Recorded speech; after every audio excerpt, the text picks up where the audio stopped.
So chapter 12, cardiovascular system disorders. As usual, there will be a little bit of a revision, but I'm not going to go through every single point. So this is just a revision of the normal physiology and anatomy. We have two circulations. One of them is the pulmonary circulation. This is just to refresh our information, or if you don't remember, this is important so we can understand the disorders. So we have two types of circulations. We have the pulmonary circulation, which is between the heart and the lung, going back and forth, going from the heart to the lung and from the lung to the heart. This is called the pulmonary circulation or pulmonary circuit.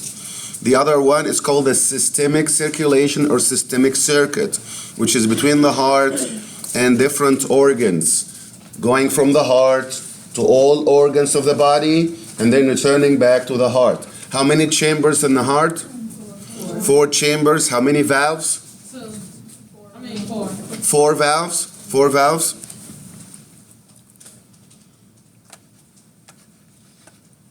Okay, so your heart is located in the mediastinum, obviously, which is this part here.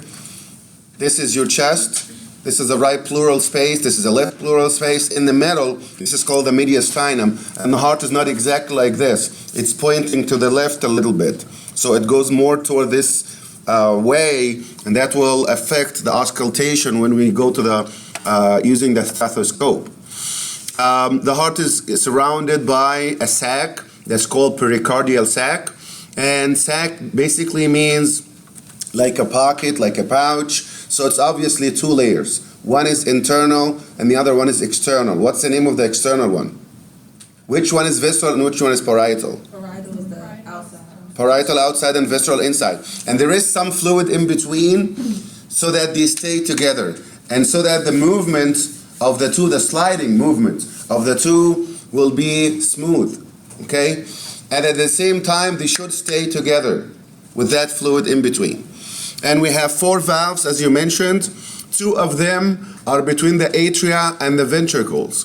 And what's the name of the one between the right atrium and right ventricle? Tricuspid valve. What's the other name? Right intraventricular valve. Right atrioventricular. You're very close. Yes. Right atrioventricular valve. And what's the name of the left one? Bicuspid or mitral or left now. Left AV valve. Okay. So yeah, we have different names for each one of those. And then we have the semilunar valves that's between the right ventricle and the pulmonary trunk.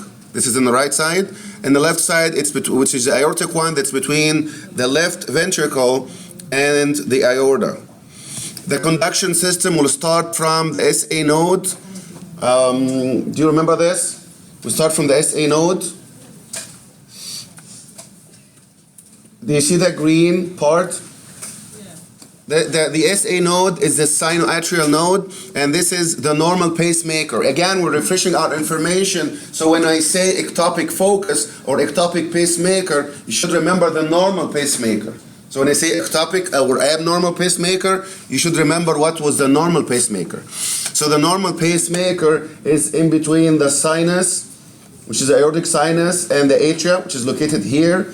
And this is characterized by automaticity. Automaticity means it's automated. It's like work like a battery. So it gives a signal, okay, in a fixed rate, which is usually between 80 and 100. And so this is called the pacemaker, and the rhythm that's coming from this, and please pay attention to every single point, because if something that's not very important, I'll skip it. So you need to understand that. We will discuss it more when we go to the abnormalities. So I need to understand this. So this is called the normal pacemaker. So you will see abnormal pacemaker later on. This is called the sinus rhythm. Sinus rhythm means the rhythm that's coming from the sinoatrial node. Sinus is related to the sinoatrial. So this is the sinus rhythm. Sinus rhythm is the normal rhythm. So if we will have other rhythms, which is abnormal later on. From the sinoatrial node, which is the normal pacemaker, the electricity is going to spread throughout the atria until it go to the AV node, which is the atrioventricular node. And the name come from, it's a node between the atria and the ventricles, atrioventricular nodes. Atrioventricular nodes from which you will have the AV bundle. So you have AV node, AV bundle, bundle branches, the two branches, and then you have the Purkinje fibers. The Purkinje fibers are the fibers, the smallest fibers of the whole system, and this is what's actually going to deliver the action potential to the muscles. Okay? There is one point here that's worth mentioning that we need to understand, that the sinoatrial node will start a rhythm at the rate of about 80 to 100. Okay? 80 to 100, which is not our normal rhythm, because by the time the electrical signal or the action potential reach the AV node has its own rhythm, which is 40 to 60. And there is a reason for that we need to know which is why you have it here 80 to 100 and here for 40 to 60. So that you slow it down as it passes through the AV node. Did we get this part? Why do you need to slow it down? Because 80 to 100 is too much. Number two, if you let it go through the AV node as it is, that's too much. It will not give the time to the ventricles to get filled up with blood. So you need to slow it down a little bit so that the ventricles have the time. So you slow it down, just 1 second. You slow it down at the AV node so that the ventricles are filling. Slow down, not yet, not yet, not yet. And then it will let it go. By the time it let it go, the ventricles are already full and it will contract. So you're delaying it until you do your job and then it will reach out. Yes? You said the SA node is 80 to 100. It's 80 to 100. Yes, and the AV node is about 40 to 60. So you end up having something in between, which is 60 to 90. 90 is the maximum. So the normal heart rate is about 60 to 90. And how to get that? It's the difference between the SA node and the AV node. Did we get this? The SA node is going a little bit faster, but the AV node delayed. Why? To give the time to the ventricles to get filled with blood. So there is a normal delay at the AV node. Now the ACG. The ACG consists of P, QRS, T. And in this part, we need to understand exactly what each part of those represent. I know that's physiology, but it's related. When we see something different, you should understand. So the first part is P, the P wave.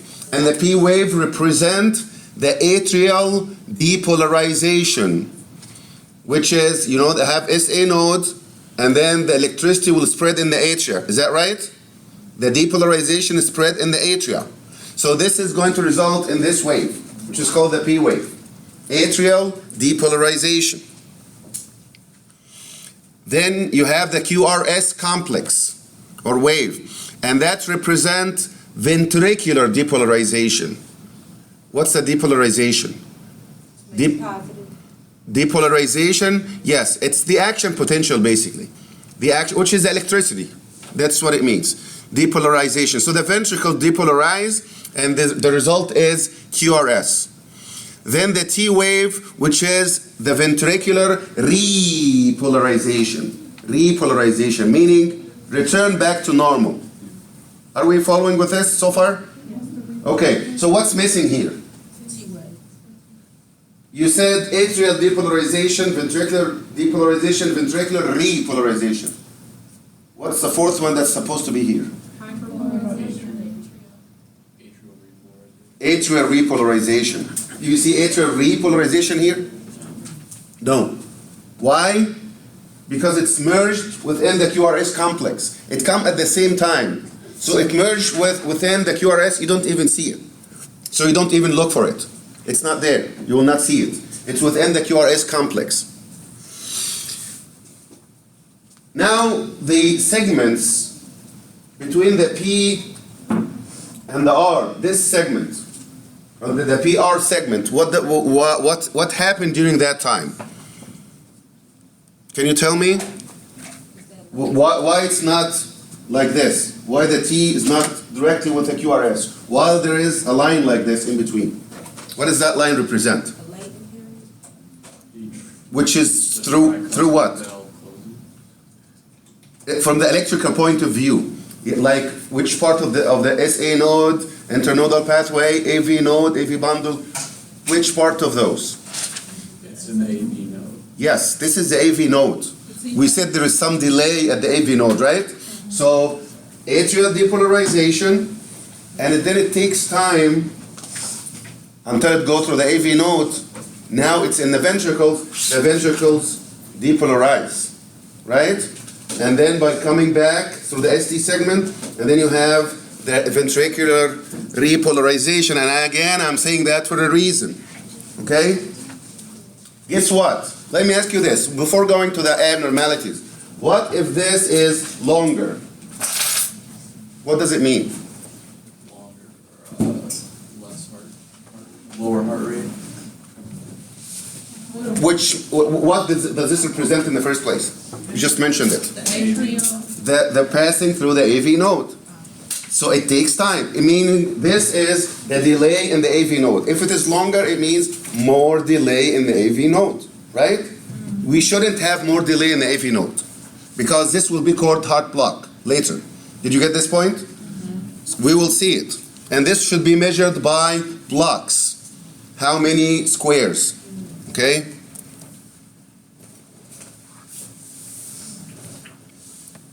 Now the control of the heart, how the heart is controlled.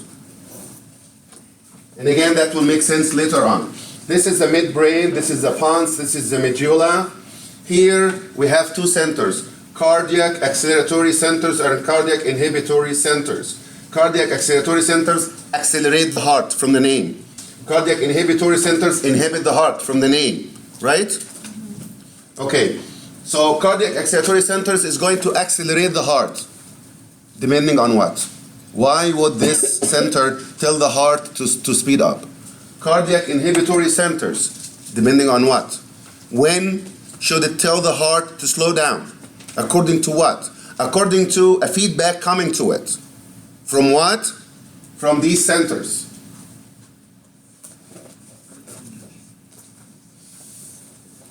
Does anybody remember what is this? The aortic arch. Yes.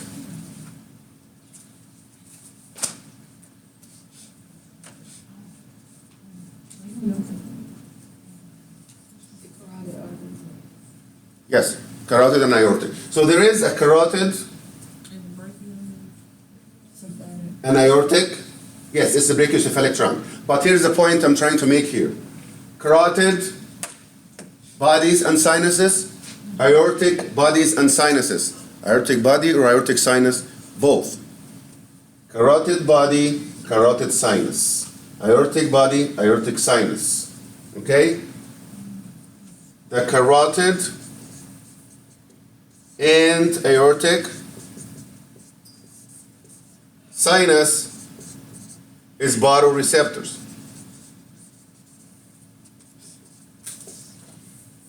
Carotid and aortic bodies are chemoreceptors. If you don't know this, I'm telling you. If you know, I'm refreshing your information. But you have to know this anyway. So we have carotid and aortic sinus, carotid and aortic bodies in the same location. Like here, carotid body and carotid sinus. Here, aortic body and aortic sinus. Carotid body and carotid sinus. Aortic body and aortic sinus. Okay? So what is the importance of that? These, which is here, they are going to tell the cardiac centers what to do. This is the point I'm trying to make here. Again, if you are the cardiac acceleratory centers or cardiac inhibitory centers, and I am cardiac acceleratory centers, so I'm going to tell the heart to speed up, right? Depending on what? When should I tell the heart to speed up? Cardiac inhibitory centers. My job is to slow down the heart. When? When should I slow down the heart? You need to give me some information, some feedback to decide, right? Where does the feedback come from? Mainly from those. So here is what's happening. Baroreceptors specifically is more important here, that we need to understand baroreceptors. What baro means in English translation? Baro, pressure. It means pressure. Translation, this is just translation. Baro means pressure. So baroreceptors are pressure receptors. And here's what's happening. And this is all understanding, by the way. Understanding. Let's say the blood pressure is increasing, which is called hypertension, isn't it? Hypertension. So the blood pressure is increasing. So the blood is under more pressure here, and it is stretching the aorta and stretching the carotid artery. So the sinuses will be stretched, right? Because the blood pressure is increasing, stretching it more. Do you think it should send the signal to the cardiac acceleratory centers or the cardiac inhibitory centers? Inhibitory, why? Because they gonna slow it down. Because you need to slow down the heart. The blood pressure is increasing. What should you do? What's the goal? What physiology is all about? Physiology is all about normal, maintaining everything within the normal range. Isn't this is what physiology is all about? Yeah. Just maintaining homeostasis. What's homeostasis? Maintaining everything within the normal range, not above and not under. So now we have something abnormal. The blood pressure is going up. Is that something normal? No. So you need to return it back to normal, right? How to return it back to normal? Pick up this signal from these sinuses or bodies. Sinuses. The bodies are for the chemistry, chemical change. We will talk about it. But I'm talking about the baroreceptors now. Blood pressure increased. This person is having hypertension. Your blood pressure increased for any reason. You're nervous, you're anxious, you're fighting, whatever happened. Your blood pressure is going up. This is going to stretch these sinuses. So these sinuses are going to send the signal to the cardiac inhibitory centers, inhibiting the heart. The blood pressure is increasing. Slow down, right? And when you slow down the heart, your blood pressure will go back to normal, right? How about the opposite? What if you have hypotension? Hypotension, there will be less stress.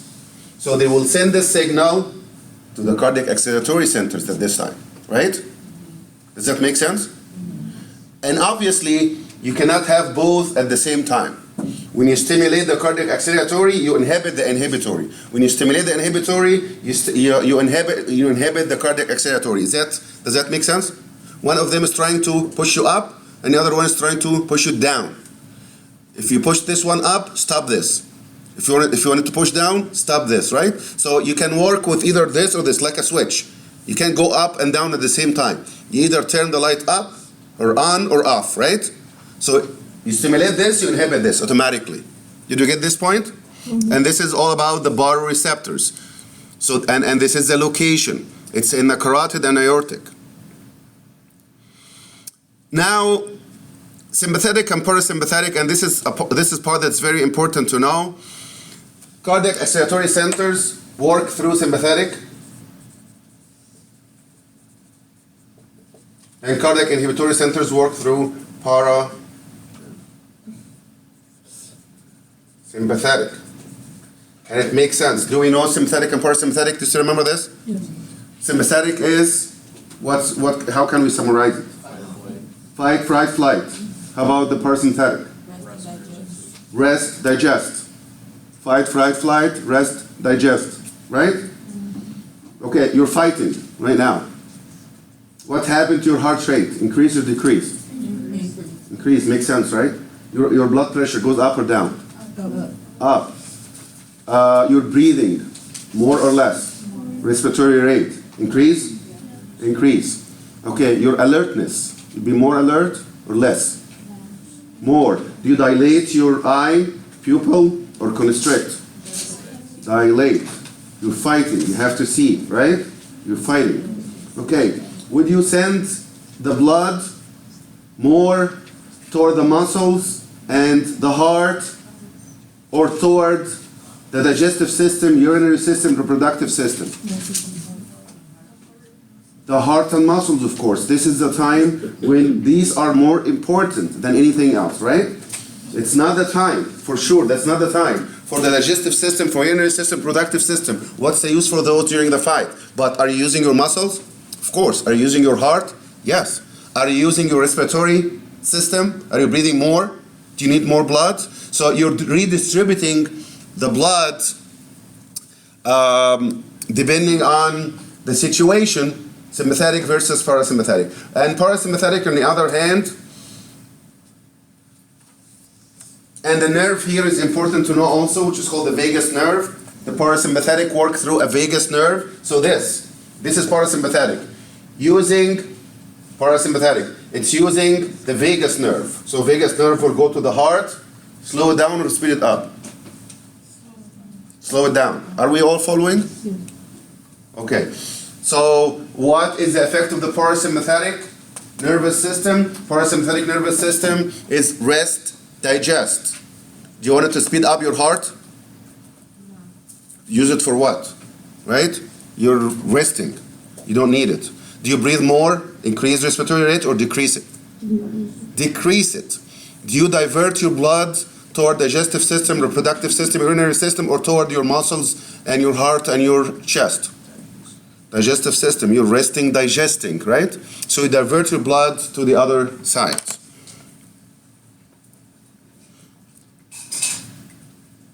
Here are the centers that I was talking about. Aortic, carotid, bodies, and sinuses.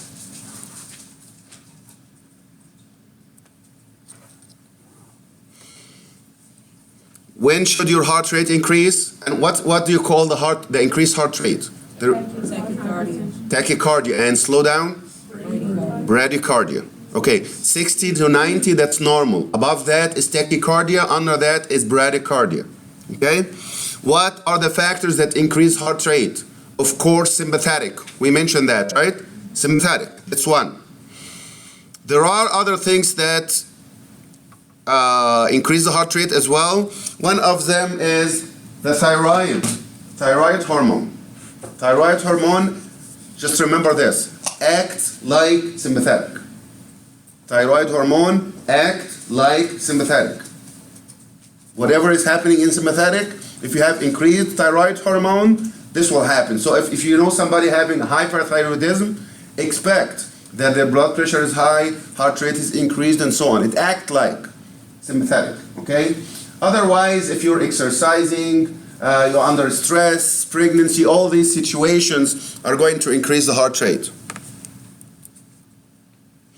Coronary circulation, we know that we have the right coronary artery, we have the left coronary artery, and this is going to branch to feed the heart muscles. Do we know that? The coronary circulation? Okay, so there is right coronary and left coronary, and these are going to, each one of those will branch until it feeds the heart muscles. There is one word here that's important. Collaterals. Collaterals. What are the collaterals? If this is the heart, you have the RCA, which is right coronary, goes like this. Where does it come from? Coronary arteries. They come from what? What's the origin? Which is, no, coronary sinus is the venous part. Where do you get the blood from? From the aorta. Yes, from the aorta. So this is the aorta going like this. RCA will come from the aorta, it's going to branch. And on the other side, it goes like this. Okay? There is one thing here that's very important to know, that there are some collateral circulation. Collateral. What's the collateral circulation? It is linking these arteries together. In case if one of them is blocked, you get from another source. Some people have blocked, one of the coronary arteries blocked, and they survive. They don't have heart attack. Why? Because they have good collaterals. Do we have the same? No. All of us here, we don't have exactly the same collateral circulation. Some of us will have some good collaterals. We have it anyway, but some of us will have good collaterals and some others will have not as good. So the more collaterals you have, the less heart attack you get because you have more alternatives, right? Let's say it's not the whole artery is blocked. Let's say just one of these, like posterior interventricular is blocked. But the anterior interventricular from this side is connected to it, which is called collaterals. So that's saving. That's going to save the part that should be supplied by the posterior that's blocked. Did we get this idea? So we have mainly those coronary circulation. We have the right RCA and LCA. Collateral circulation will determine the chances of or the degree of heart attack. Here is the RCA that's going to divide into marginal and posterior interventricular. I don't think we will ask you about this, but just general understanding. This is the LCA, left, anterior interventricular, and the circumflex will go around. Anyway, if you have collateral circulation, that will make any condition less severe. Cardiac cycle. We know that when the atria depolarize, the atria will contract, right? And then when the ventricle depolarize, the ventricles will contract. They do not contract at the same time. It goes exactly like this. Okay, it goes like this. It cannot contract both at the same time. The blood doesn't go anywhere. So the atria contract, the ventricles relax. And then the ventricles contract, the atria relax. They alternate. Okay? Both atria, both ventricles. They go like this. And the contraction is called systole. Relaxation is called diastole. Do you guys remember this? Mm-hmm. Okay, so systole, diastole. Systole, diastole. Systole is contraction, and this is where the muscles contract, and diastole is when the muscles relax. How does the blood reach the atria, the right atrium? Through what? Superior inferior vena cava. Is that oxygenated or deoxygenated? Deoxygenated. So now the blood is deoxygenated in the right atrium. Where does it go? To the Right ventricle. Through what? The tricuspid. Tricuspid valve. And from the right ventricle, it should be pumped out to? Pulmonary trunk. Through? The pulmonary. The pulmonary semilunar valve. Going to the pulmonary trunk. What after the pulmonary trunk? To the pulmonary arteries. Pulmonary arteries. And then? To the lung. To the lung. All of this is deoxygenated. When it goes to the lung, get oxygen and get rid of carbon dioxide. And then returning back through what? Pulmonary veins. Going to which chamber? Left atrium. Left atrium. From the left atrium to? Left atrium, is it oxygenated or deoxygenated? Oxygenated. From the left atrium to? Through? Bicuspid or left or? Mitral. Now it's in the left ventricle, and it's going to leave the left ventricle through? Aortic semilunar valve to the aorta, right? And then the aorta is going to branch. Large arteries, mid-sized arteries, small arteries, arterioles, capillaries. Is that true? Yes. And then it will return back through venules, small veins, mid-sized veins, large veins, superior vena cava. This is all the cycle, right? Yes. So we're all on track with this. Okay. So here is systole and diastole, contraction, relaxation. So where is, or when is the maximum pressure occur? Through systole or diastole? What's the systole? Contraction. So the blood is in the ventricles. The ventricle contracts, putting pressure on the blood. This is the highest pressure. And when they relax, there is no pressure, so it goes down. So if I ask you, your blood pressure is 120 over 80. What's 120? Systolic or diastolic?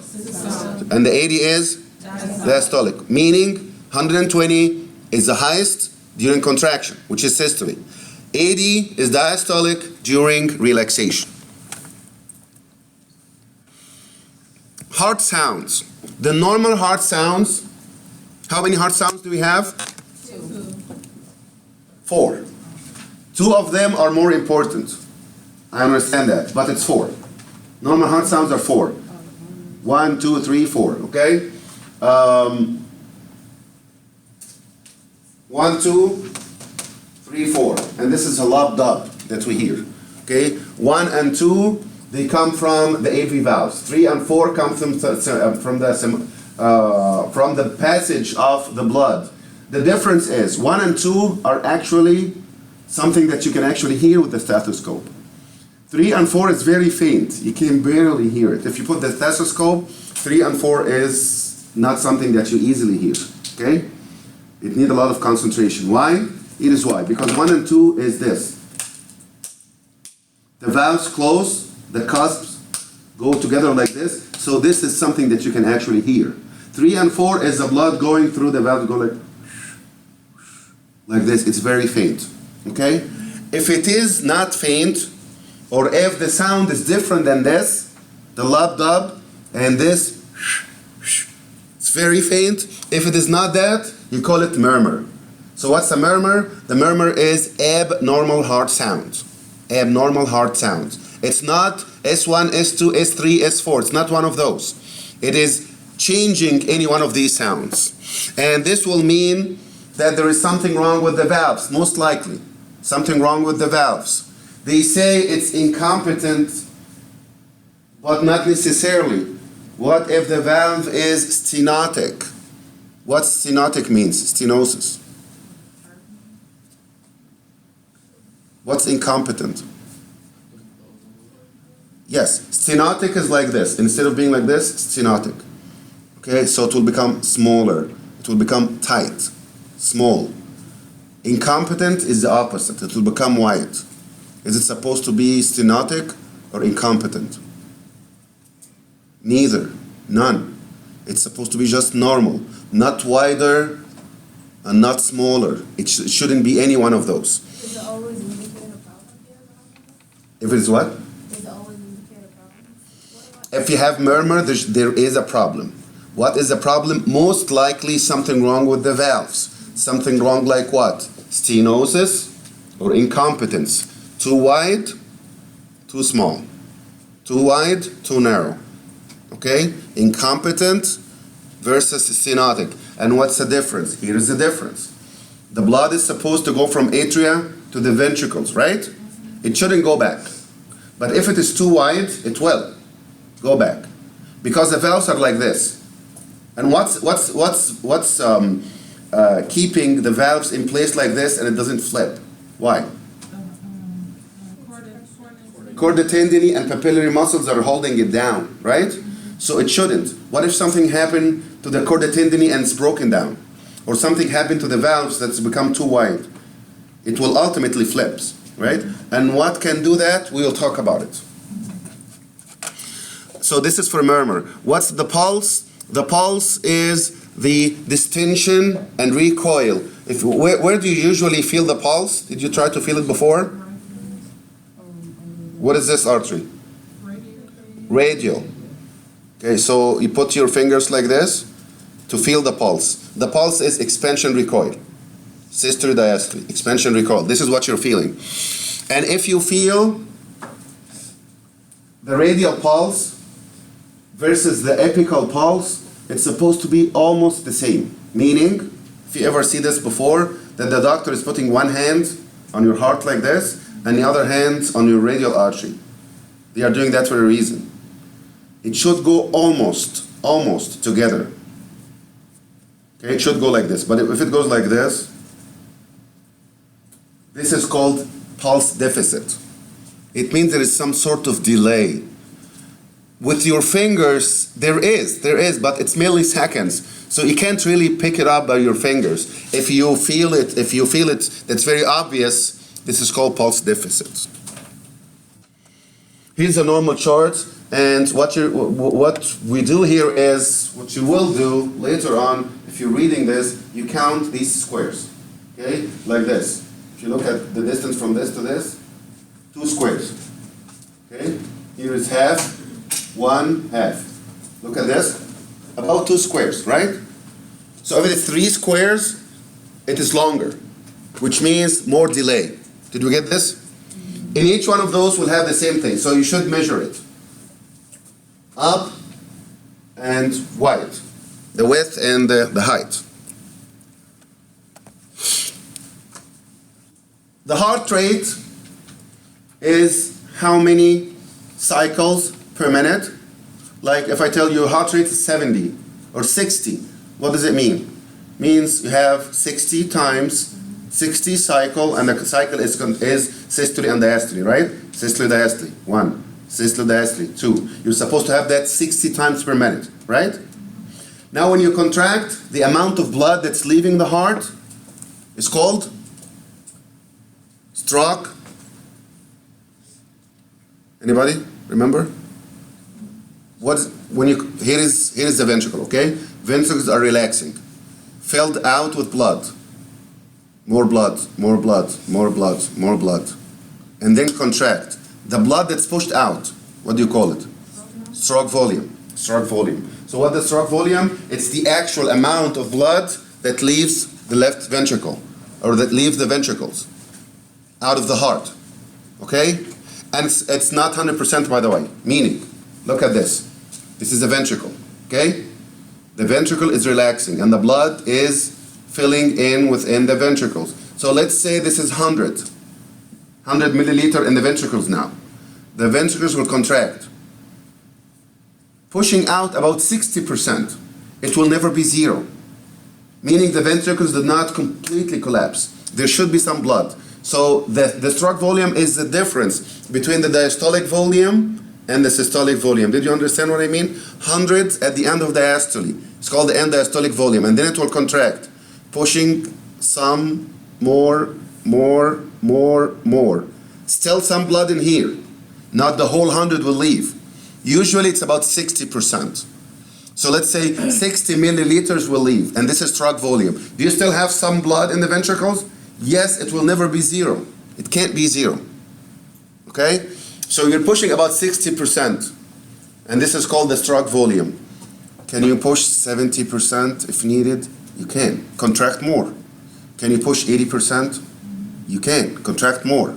So it will not be zero, but you can play around with this amount. You get 100, you can contract and push 60 out of them. I'm exercising. Okay, I'll contract more, pushing out 70 instead. I'm exercising more, 80, 90. This is one. How about this? You're exercising. More blood is coming back to the heart. So instead of the ventricles end up receiving 100, it will expand more, receiving 120.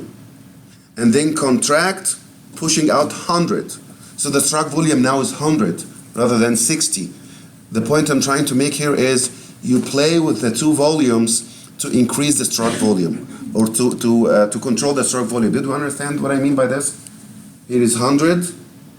You contract, push out 60. I need more than 60. Two ways. Either the same 100, but contract more, pushing out 80. 80 is not enough. Okay, then give me more blood. Instead of starting with 100, I'll start with 120, which is the end diastolic volume. So there are two ways to increase the stroke volume. Did you understand the varieties of the stroke volume? How about the heart rate? You can increase or decrease the heart rate depending on those two, right? Cardiac excitatory centers and inhibitory centers. Now, if you multiply the stroke volume by the heart rate, this will give you the cardiac output. So that will give you the cardiac output. What's the cardiac output? What's the definition of the cardiac output? Mathematically, it is the stroke volume multiplied by the heart rate. But what's the definition? The amount of blood leaving the heart per minute. Like this. 60, 60, 60, 60, 60. At the end, you get 3.6 liters, which is 3,600 milliliters. Did we get the idea? So here it is. I'll give you this. Your stroke volume is 60 milliliters, and your heart rate is 60. What's the cardiac output? Simple math. Your heart rate is 60 per minute. Your stroke volume is 60 milliliters. 120. Huh? Do you multiply or add? You multiply. Multiply. So what's 60 multiplied by 60?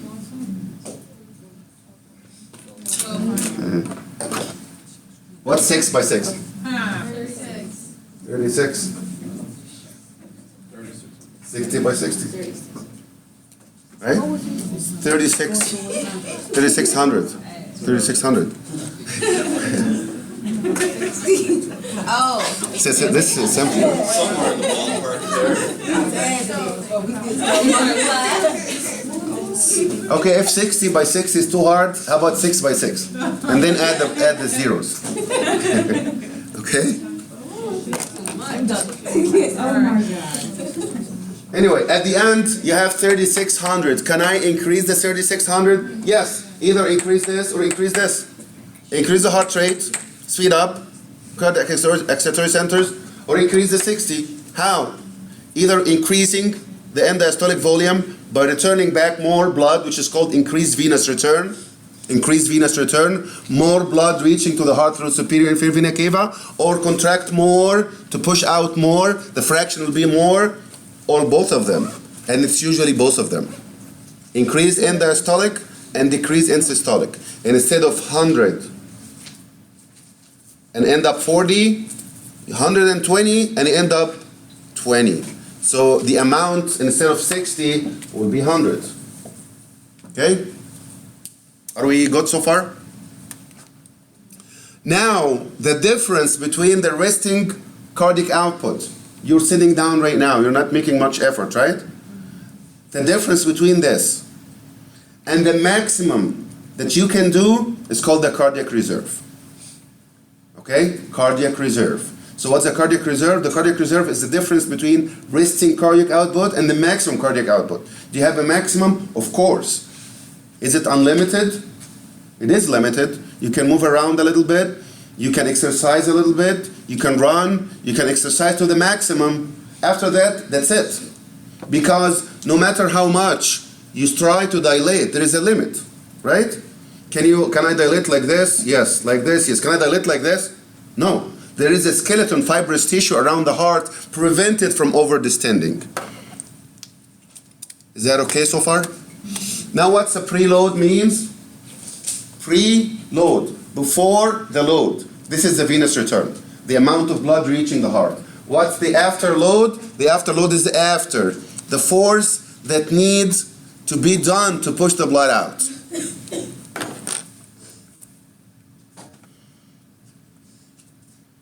Blood pressure, we talked about systolic versus diastolic already.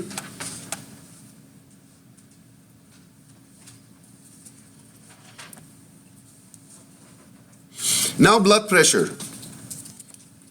Blood pressure, and this is very important when you go to the blood pressures, we're going to it soon. So let's understand the following. Understand this. Factors affecting the blood pressure. Number one, cardiac output, when it increases, the blood pressure will increase. Cardiac output decrease, blood pressure decrease. Did we get this? Does that make sense? If not, just raise your hand. Why? Make sense? That's one. Number two, blood volume. When the blood volume increase, and please understand this. This will make sense when we go to the abnormalities. We're going to it. We're almost done with this. So understand this. Blood volume. When the blood volume increase, blood pressure increase. Make sense? Because when you contract the blood, making pressure on it, when you have more blood, you have more pressure. Make sense? So more blood volume equals more blood pressure, higher blood pressure. All right? We got two. Number three, the viscosity of the blood. If the blood is more viscous, you need to know this. If the blood is more viscous, it will result on higher blood pressure. How can you increase the viscosity of the blood? Adding more red blood cells, for example. When you add more red blood cells, this is more solids. What's the viscosity? The viscosity is the difference between water and honey. Honey is more viscous, right? So the more viscous, the higher the blood pressure. Are we good so far? Next part is the diameter of the blood vessels. Diameter of the blood vessels. When the diameter increase, does that increase or decrease the blood pressure? Decrease or increase? Decrease, increase. Here is how to tell if it's increase or decrease. It's decrease. But why? Because when it dilates, there will be less pressure of the blood on the wall. And this is what blood pressure is, right? If I put you in a small tube of small diameter, you will make more pressure on the wall, and this is blood pressure. Versus if there's something wide, you run. You make less pressure, right? So vasodilation, which is increase the diameter of the blood vessels, increase or decrease? Decrease. How about when you make the diameter smaller? Increase. Why? Common sense. When the diameter decreases, the blood will make more pressure. You put it in a smaller diameter, smaller blood vessel, it will make more pressure, right? Make sense? It's the same as increasing blood volume. When the blood volume increases, it will make more pressure on the wall. When the wall is smaller, you make more pressure on the wall. Does that make sense? Here is you, and I want you to go through this, okay? If you're larger, you will make more pressure, blood volume, okay? Here is you, and I want you to pass through this. If this is smaller, you make more pressure. Make sense? Increase blood volume and decrease diameter, both of them increase blood pressure. Did we get this? Because when we go to the hypertension, you will understand what that means. Now, did you get all the factors? Increase cardiac output or decrease it? So what are the factors that control the blood pressure? Cardiac output, blood volume, viscosity, and diameter. Is that clear? These are the factors that affect blood pressure.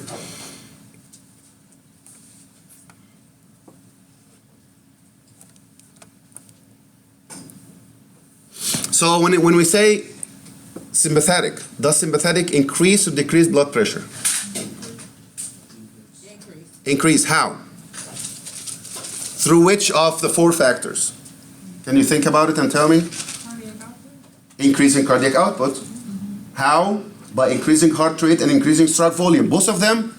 Yes. You increase the heart rate and increase force of contraction. Did we get this? What's the force of contraction? This is the force of contraction. Looks like this. 100. When I contract, I push out 60. If I increase the force of contraction, it means I contract more. Instead of pushing out 60, I push out 80. Make sense? So you're increasing both of them. Heart rate and stroke volume. Increasing cardiac output. Is that the only thing that the sympathetic can do? What else? Stroke volume and cardiac and heart rate, both of them will result in increasing cardiac output, and all of this is one. I give you four factors. What's the other factor that sympathetic can work with? One out of the four. We got one. What's the second one? Diameter. The sympathetic can constrict. When it constricts, the blood pressure goes up. Did we get this? How the sympathetic increase the blood pressure? How about the parasympathetic? Same thing, but the opposite. Decreasing cardiac output and vasodilation. Did we get this? So here is the cardiac output, which is heart rate by stroke volume, and you can play with any one of those. Now the disorders. And this part we actually need to understand the technique. What is important with each one of those? ECG, electrocardiogram. What exactly does it do? This monitor the electricity of the heart, right? Monitor the electricity of the heart. So what can appear? What can you see actually? You can see the arrhythmias. Do you remember the sinus rhythm that I just mentioned? Sinus rhythm. If that's not the sinus rhythm anymore, we call it dysrhythmia or arrhythmia. Dys or A means not. This means abnormal. DYS. This means abnormal. A means no. Are you getting these prefixes as we go? A and this. A means no. No rhythm, which is not normal rhythm. This means abnormal. So dysrhythmia is abnormal rhythm. How can you see that on the ECG? You will see the ECG going like this. PQRST, PQRST, PQRST. No interval. They come very close to each other. When you see something like that, this is not the normal rhythm. The normal rhythm should be exactly smooth. PQRST, PQRST. Everything looks normal. Intervals are the same. When you see them merging together or very close to each other or far away from each other, this is dysrhythmia. You can also see myocardial infarction. Myocardial infarction, we will talk about it. We have a lot to say about this. But it will result in death of some heart muscles. The heart tissues will die. And this will result in abnormal electricity that should be picked up. How about auscultation? Auscultation is using the stethoscope to magnify the heart sound that you should hear. So if you are normal, I put the stethoscope, and there are 4 spots, by the way. One of them is here, which is a right second intercostal, and then here, which is a left second intercostal, and then here and here. Okay? These 2 are for the pulmonary, each one of those for the valve. It's all for the valves. This and this are for the aortic and pulmonary valves. Here and here, which is at the same level of the nipple or going down a little bit and out. This is the 3 and 4, and this will measure the mitral and the tricuspid valve, the other 2 valves. Okay, so this is auscultation. So auscultation mainly is for valves. It's for valves. And because you're listening to the valves, if the valve is normal, you get normal heart sound, right? If the valve is normal, you get normal heart sound. If it is abnormal, you get murmurs. Can you hear the murmurs with the stethoscope? Yes. You can hear it. It will go either like this.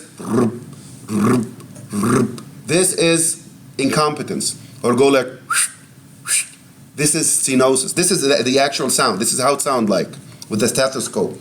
So we'll see, and this is obviously abnormal.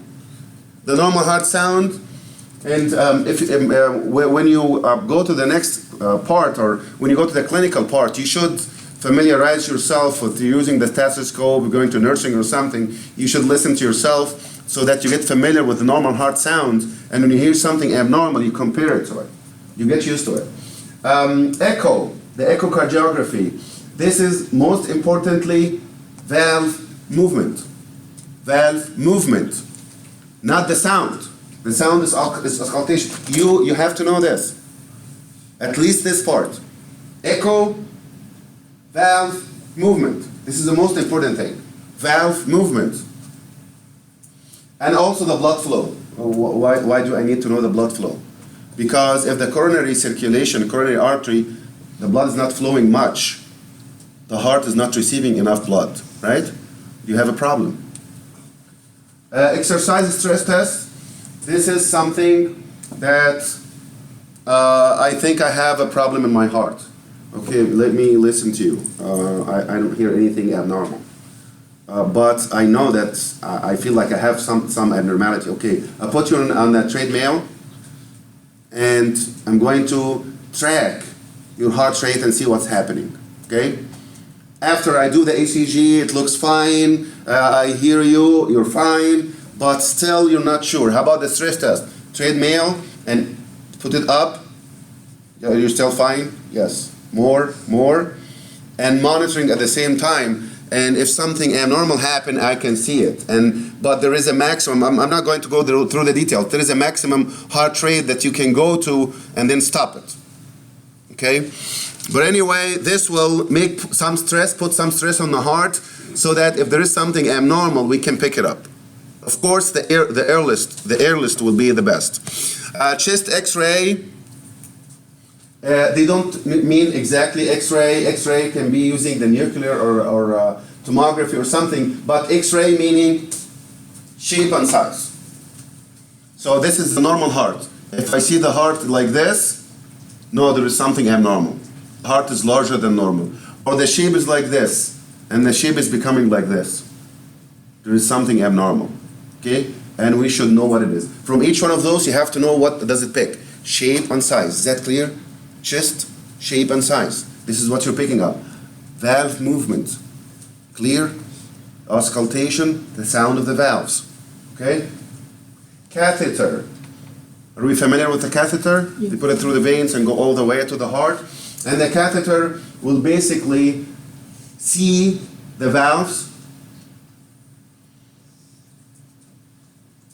And also it can measure the wedge pressure, something called the wedge pressure. The difference in pressure with the pulmonary, so it's basically measuring the blood pressure inside. So it measures two things, valve and pressure. Valve and pressure. Angiography.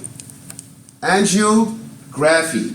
Angio means, it's a prefix that means? No, angio. Vessels. Somebody said vessels. Yes. Angio means vessels. Write the prefixes, it will help you. Angio. Angio means vessels. Graphy, graphic.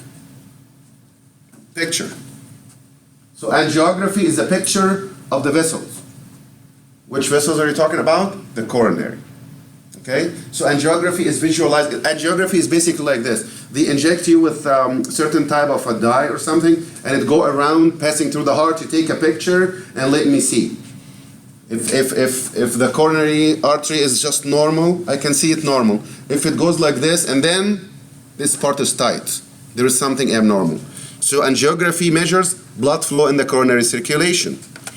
Doppler studies, be specific. Doppler is peripheral circulation. Peripheral circulation.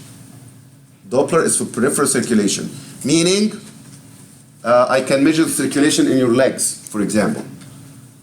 So if you don't have a problem with the heart, but you have a problem with the vessels, I can tell. Blood test, this is for the chemistry. Triglyceride, did you do lipid panel before? How much cholesterol do you have, triglycerides and all that stuff? Plus sodium, potassium, calcium, electrolytes. So we measure electrolytes and the lipid panel, most importantly. Blood gases, this is something else that we can do to check how much oxygen do you have, how much carbon dioxide, and also the pH, which is the chemistry, but of those three related to the respiration specifically. Related to the respiration. Why are you breathing? Aren't you getting oxygen and getting rid of carbon dioxide? This is what I'm measuring. Are you getting enough oxygen? Are you getting rid of enough carbon dioxide? This is what I'm measuring. Is that clear? So I measure your blood. Do you have enough oxygen? Yes, you're good. Do you have normal amount of carbon dioxide? Or higher or lower? Which one is good? Higher or lower carbon dioxide? Lower. Neither. Anything, even if you think it's bad. Yeah, carbon dioxide is bad. No, this is not physiology. Physiology is within normal range. Not high, not low. So low carbon dioxide is bad? Yes. Believe it or not, it's bad. Because low carbon dioxide, it means alkalosis, which is bad. Right? So remember this. Homeostasis is all about normal range. Normal range. Okay? So, no, it's not good to have low carbon dioxide. And it's not good to have high carbon dioxide. What should I have? Normal. Normal. Within the normal range. And since we're talking about oxygen and carbon dioxide, what happens if your carbon dioxide accumulated in the blood?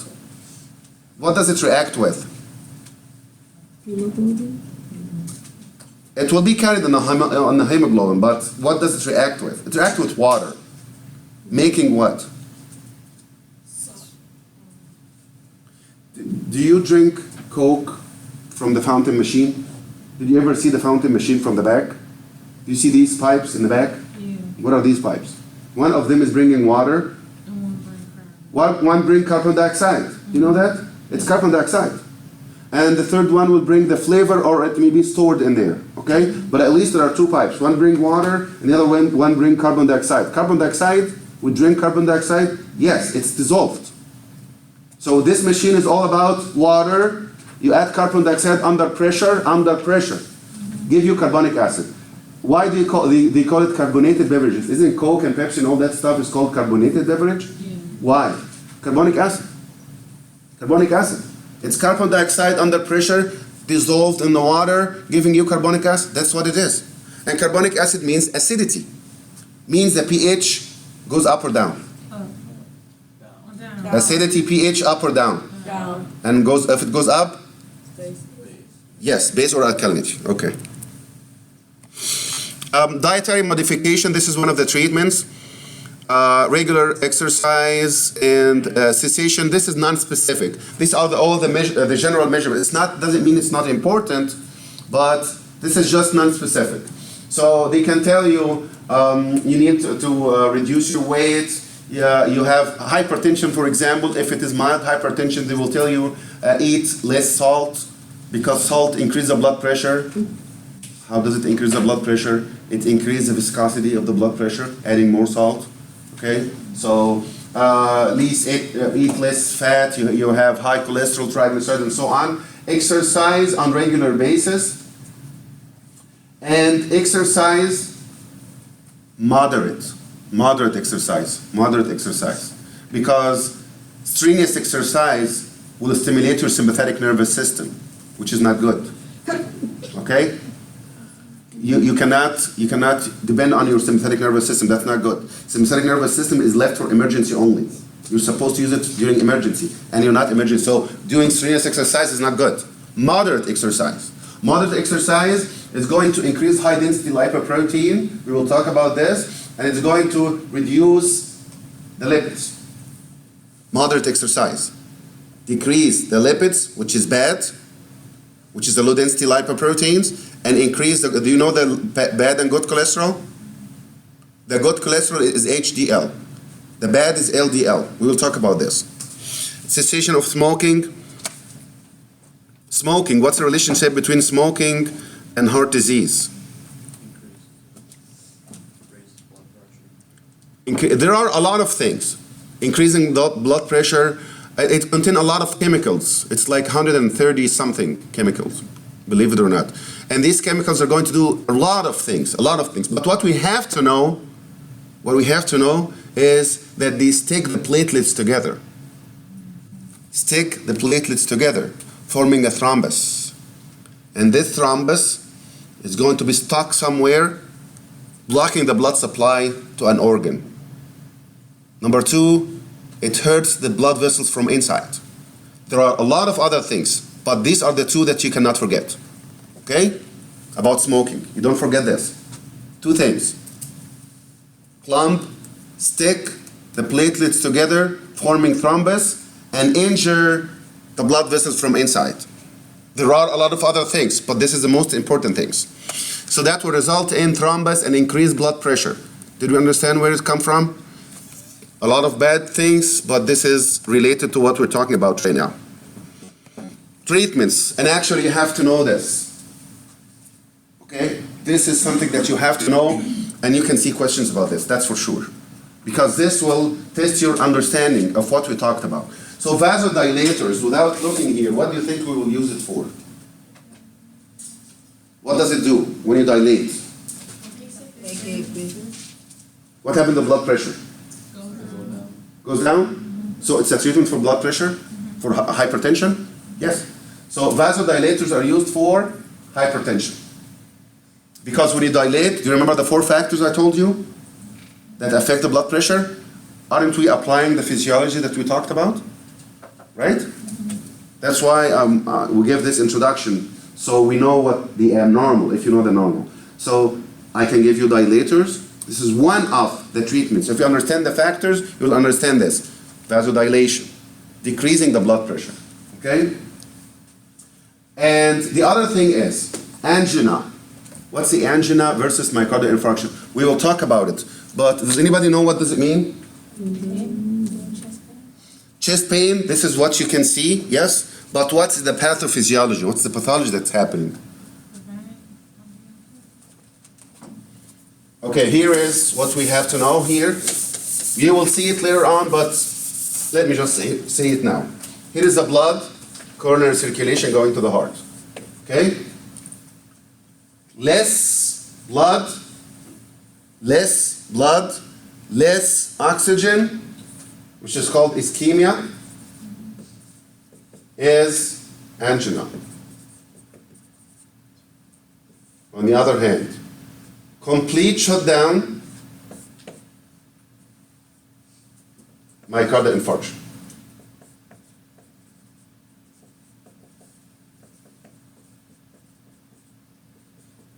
which is heart attack. Did you get the difference? What ischemia means? Ischemia. What isch?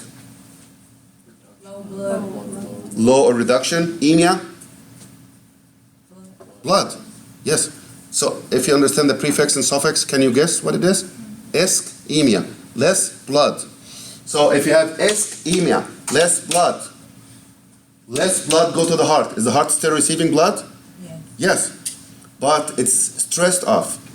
Painful. You can see some pain. But guess what? If you dilate, you will be fine. It goes away.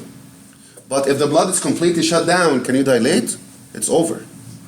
The cells, the part of the heart that used to get blood supply from this artery, and the artery is blocked now, complete cessation, complete, not reduction, it's complete cessation, death, and death is myocardial infarction, which is a heart attack. The next one is beta blockers. What are the beta? What do you mean by beta? Beta what? Now, beta means beta receptors. Does anybody remember the sympathetic receptors? Alpha and beta? No? Okay. Here's what you need to know. Alpha are the sympathetic receptors in the blood vessels. I'm simplifying it. It's not as simple as this. But this is what's related to this chapter. Alpha receptors are sympathetic receptors in the blood vessels. Beta receptors are the sympathetic receptors in the heart. That's what's related to this. Okay? Did we get this? This is all alpha and beta? No. I care about what's related to this only for now. Alright? So alpha receptors are the sympathetic receptors in the blood vessels. Beta receptors are the sympathetic in the heart. So here is a question. When you stimulate the beta receptors, what happened to the heart rate? Increase. Isn't it sympathetic? I just told you, right? What are the beta receptors? Sympathetic receptors in the heart. What happened when you stimulate the beta receptors? You're stimulating the sympathetic. What happened when you stimulate the sympathetic to the heart? Does the heart increase rate or decrease? Sympathetic. Increase. Just one is getting the answer. We don't know. Do you know or not? Two? That's it? What is the effect of sympathetic on your heart? Increases heart rate. Increase heart rate. Increase what else? Cardiac output. Cardiac output by increasing force of contraction, stroke volume. Both of them increase. Heart rate and stroke volume, which is cardiac output, isn't it? Right? So what is the effect of beta stimulants? Increase heart rate and stroke volume, right? So what if I give you beta blocker? That would be the opposite, isn't it? You block the beta. This is one of the treatments. Something like propranolol, for example. Sometimes we give it to the patients to reduce hypertension and dysrhythmia. Both of them? Yes. Why? Because you're blocking the beta receptors. When you block the beta receptors, you're reducing the sympathetic. When you reduce the sympathetic, your heart slow down and the contraction become less stress on the heart, right?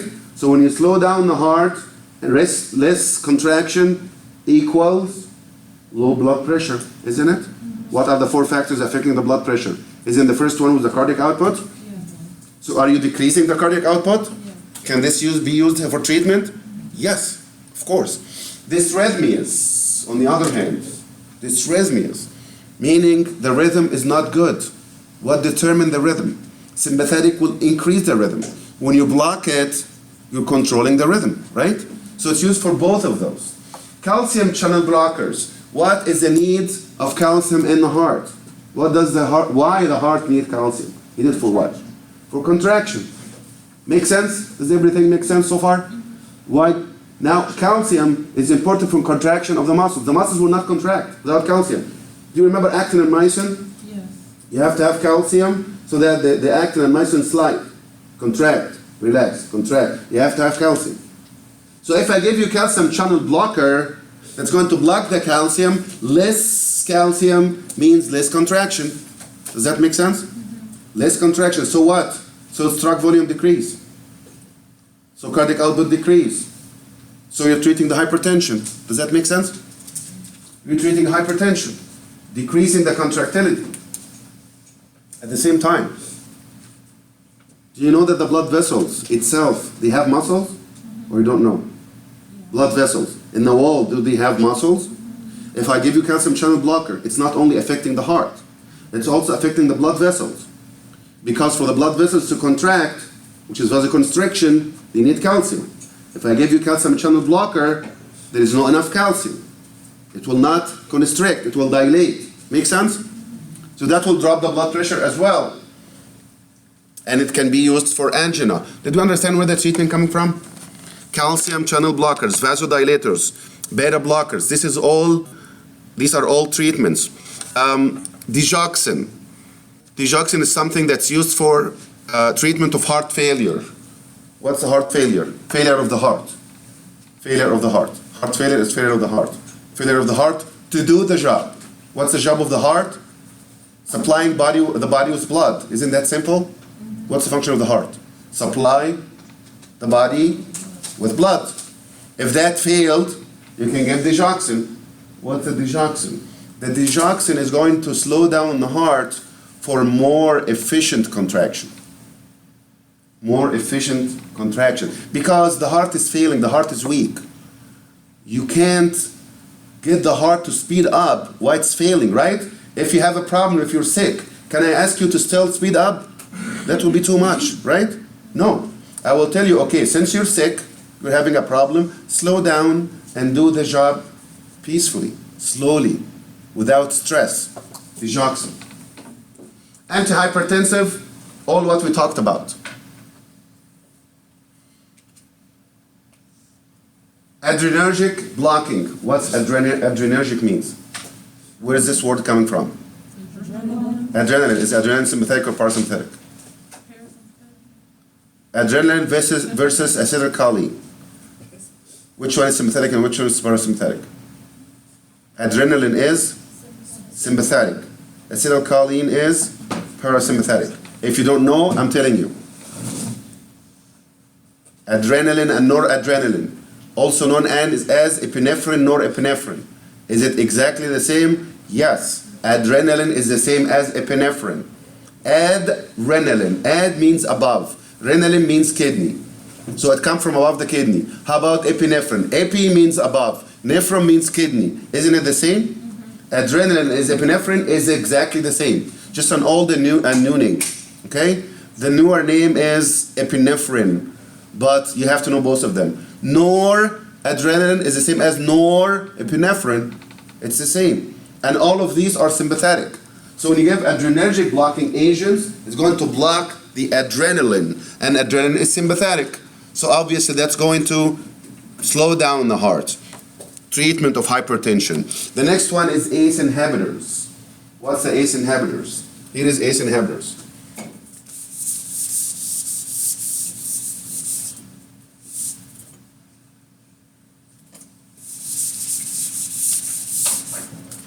And I want you to understand this. This is very important, okay? And it will go through different things at the same time. So understand it. Here is blood supply going to the kidney. Okay? Let's say this person is having hypotension. His blood pressure goes down. This translated into less blood carrying less oxygen to the kidney. Does the kidney release hormones? Yes. What are the hormones? Renin and erythropoietin. Renin and erythropoietin. That's physiology. If you forgot it, I'm telling you. Okay? That's fine. Renin and erythropoietin. What erythropoietin means? Exactly. Erythropoietin. Erythro means red. Red blood cells. Poiesis means production or formation. So erythropoietin go to the bone marrow. Consider this a bone. So it goes to the bone marrow, making more RBCs. Okay? Renin is the other one. Okay, what's the effect of renin? You have to understand this. Renin. Renin is going to activate angiotensinogen.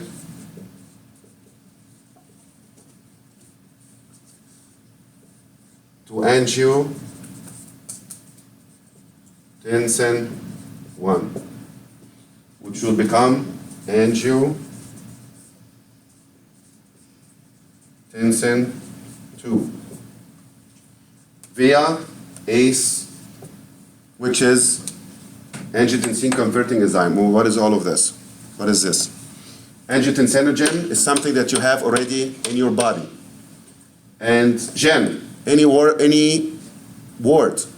that ends with gen means what? Generating, forming, creating. It's a precursor of something. It's less active form of something, inactive form of something, precursor of something. It will become something. Did you get this? So angiotensinogen is something that you have in your blood or in your body. Renin activate angiotensinogen, it will remove the gen. So it will become angiotensin 1, which is a little bit of active. Angiotensin 1 via ACE, which is angiotensin converting enzyme. And if you read it, the name makes sense. Angiotensin converting enzyme. Enzyme that convert the angiotensin 1 to 2. Did you get this?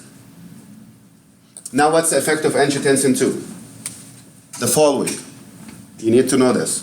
Number 1, come from the name. What angiotensin means? Angio means what? Blood vessel. It's a prefix that means blood vessel. Tensin is coming from tension, right?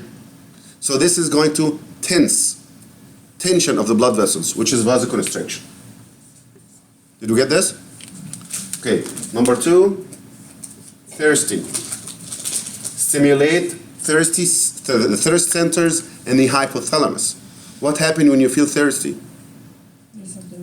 You drink, right? You feel thirsty, you drink. And when you drink, what happens to the blood volume? Increase. The blood the water that you're drinking go to your blood. Blood volume increase. And what happens to the blood pressure? Go up. So thirsty means increase blood volume. Next. Stimulate ADH. Number 4, increase aldosterone.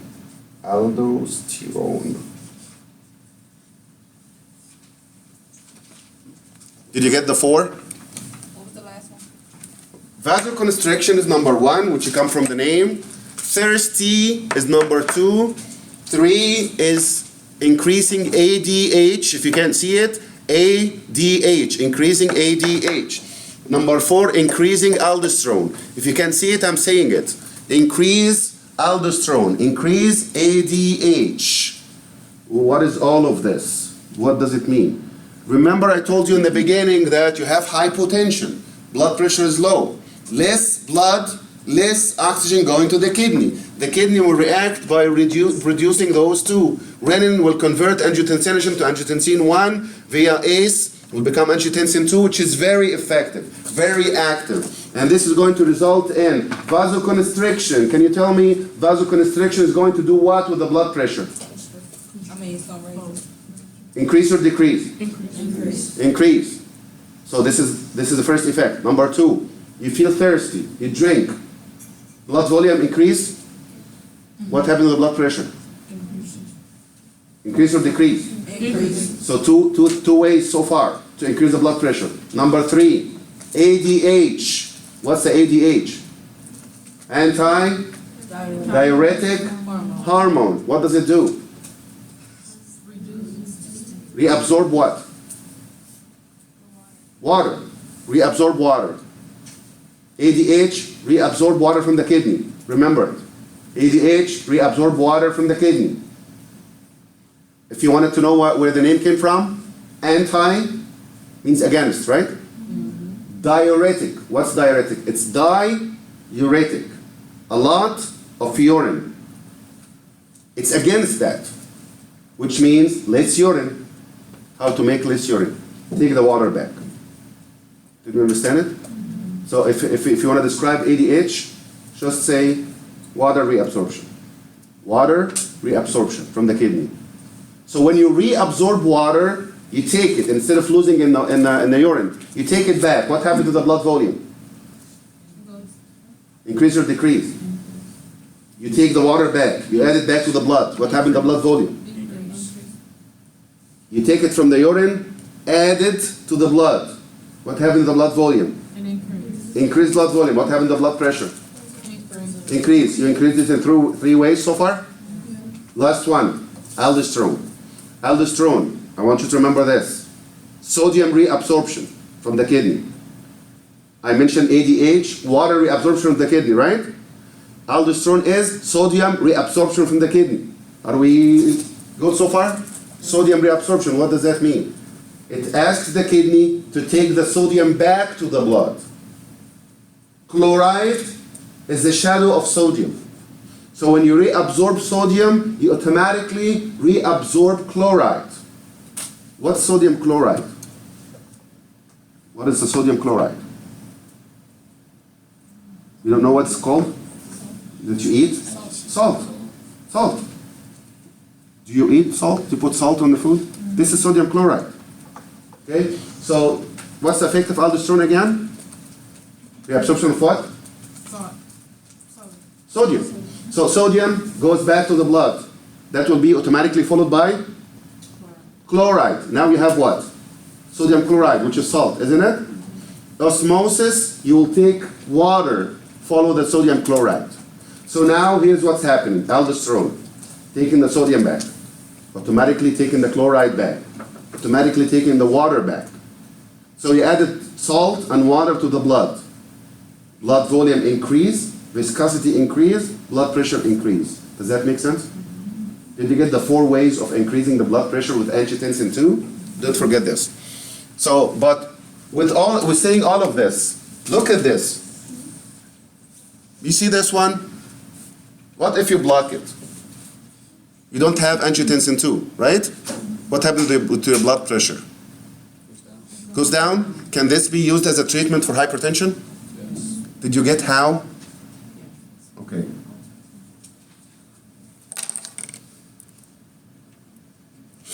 Next is diuretics. Diuretics. What di means? A lot. Uretic? Urine. A lot of urine. What happens when you produce a lot of urine? What happens to your blood volume? Increase or decrease? Decrease. Why? Where do you get the water from? What's the urine? Urine is mainly water, isn't it? Where did you get it from? From the kidney. And the kidney take it from what? From the blood. The blood volume decrease. Make sense? Does that make sense? So the blood volume decrease. What happened to the blood pressure? Goes down. Can you use diuretics for hypertension? Yes. Yes. By making a lot of urine. And this is the morning pill that they talk about. I have a little bit of hypertension and take the morning pill. What is this? This is diuretics. What's diuretics? And those people, by the way, they go at night time, they go like 3-4 times. And why I'm going to the bathroom more? Because you're taking diuretics. It makes me make more urine so that you reduce the blood volume, and this is a treatment. This is usually a treatment for a small degree or a mild hypertension. Okay? Just make more urine. That's good enough for you. Diuretics.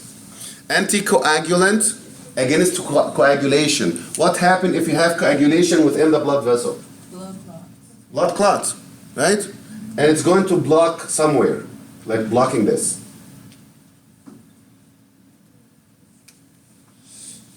So can you take anticoagulant? If you are at risk, yes. Cholesterol lowering drugs that lower down cholesterol. And bad cholesterol, what's the bad cholesterol? LDL or HDL? Which one is bad? L or H? L, LDL. Do you know why? If you forgot it, what low density means? Low density means if I put it on the water, it's going to float. Does lipids float or protein? Protein. Which one floats? If I put some lipid, it will float on the surface or sink. Lipid. If you put some oil, float. It's low density. Means a lot of lipids. If you get a piece of meat in the water, it's going to sink. High density. So we always mix lipids with proteins. So if you have more lipids, it will become light, low density, which is bad. If you have more proteins than lipids, it's going to sink, which is high density. And that's why high density is a good cholesterol, low density is a bad cholesterol. Why? Because low density contain more fat, and that's why it's low density. Did you understand this part? Low density and high density lipoproteins. These are the cholesterol medications.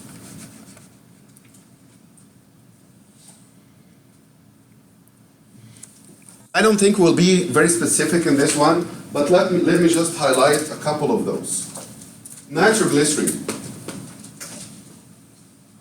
Nitroglycerin is vasodilator. Nitroglycerin is vasodilator.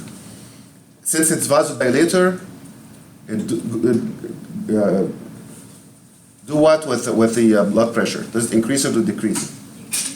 Decrease it. But it's more importantly that it dilates the blood vessels, right? More importantly, coronary arteries. And that's why, did you ever see somebody putting something under the tongue? If you ever see this before, they put something under their tongue, this is nitroglycerin. They put nitroglycerin on the tongue. Sometimes they take it as a spray. Under the tongue, spray. Why? Why did you put it under the tongue specifically? Or a spray? Why don't you just ingest?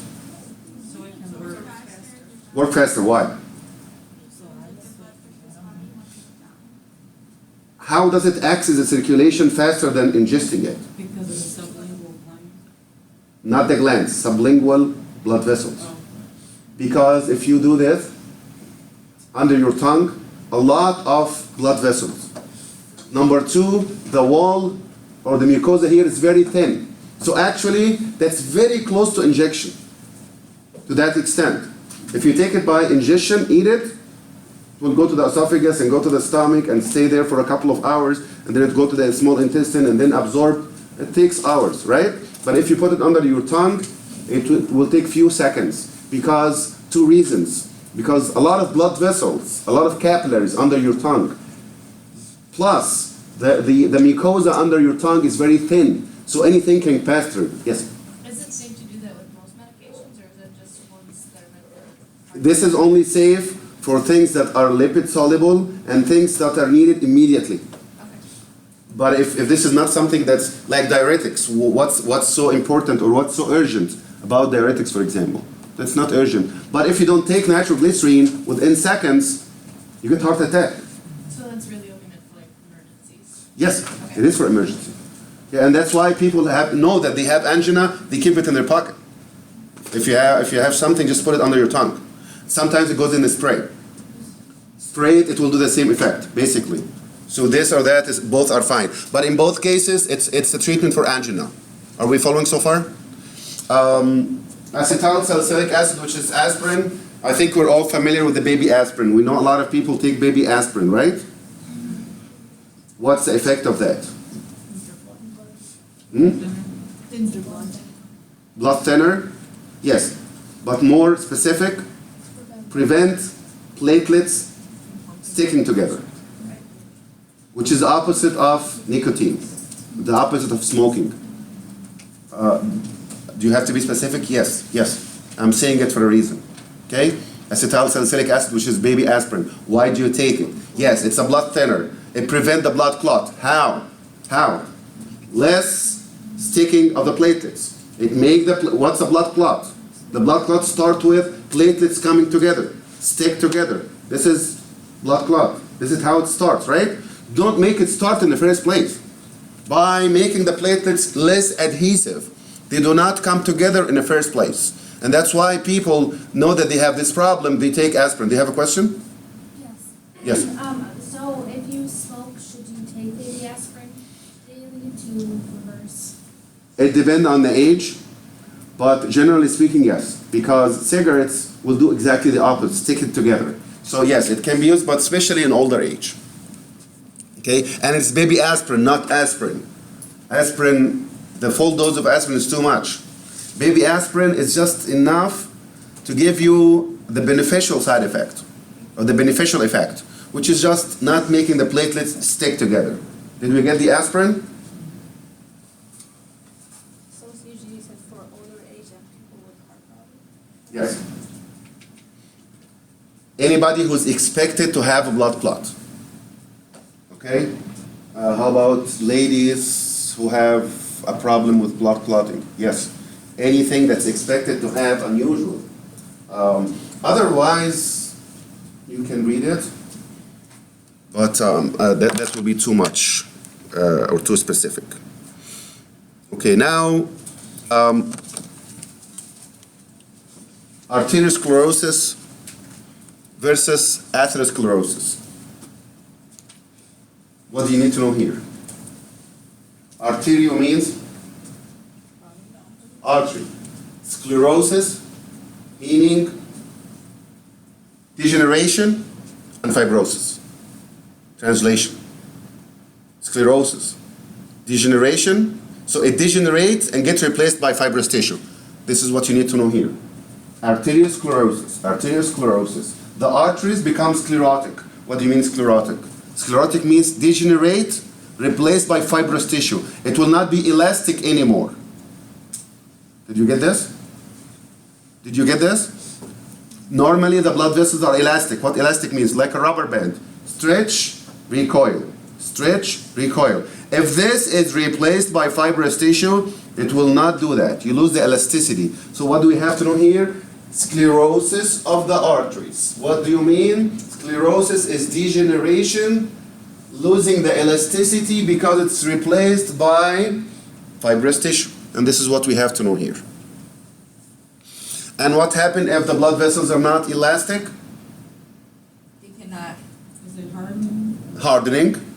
So blood pressure goes up. It will make more pressure of the blood. Hypertension, arteriosclerosis.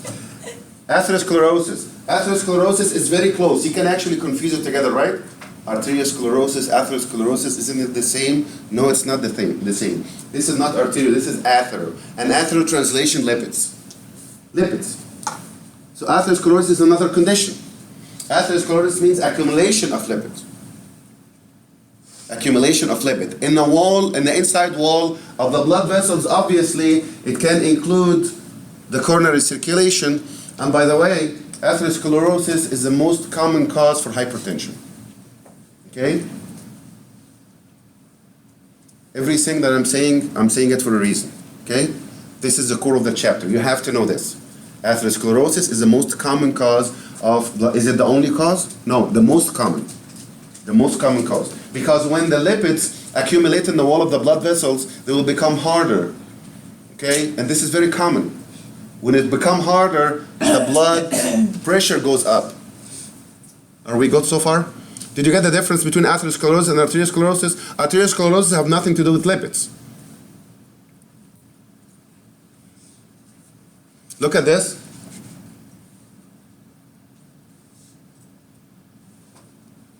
You see this part?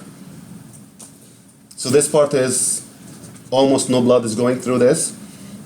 It can be atherosclerotic.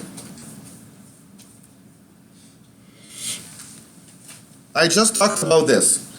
Lipid in your blood is usually mixed with protein. Lipid is mixed with protein. This is how the lipids travel in your blood. Are we good with this? Now, how much lipids? How much proteins? If lipid is more than the protein, this is low density.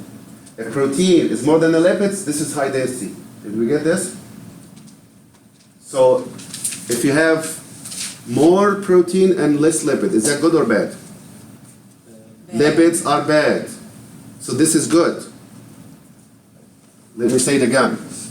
The red is fat. I have this container.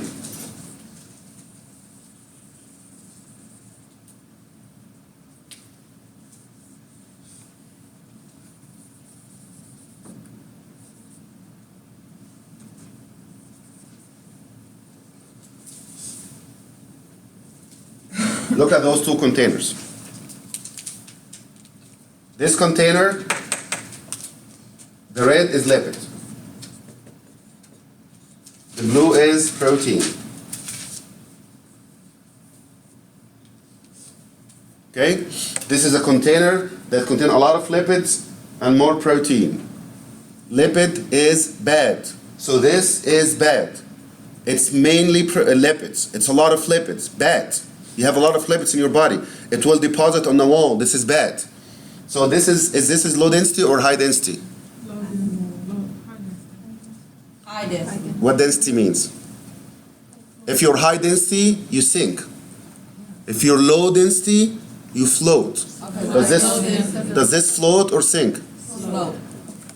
What is more here? Lipid. Does it float or sink? Float. So is it low density or high density? Low density. Good or bad? Bad. That's it. This is more proteins, right? Less fat. If you put a piece of meat, it will sink. This is good. This is LDL, and this is HDL. Did you understand this?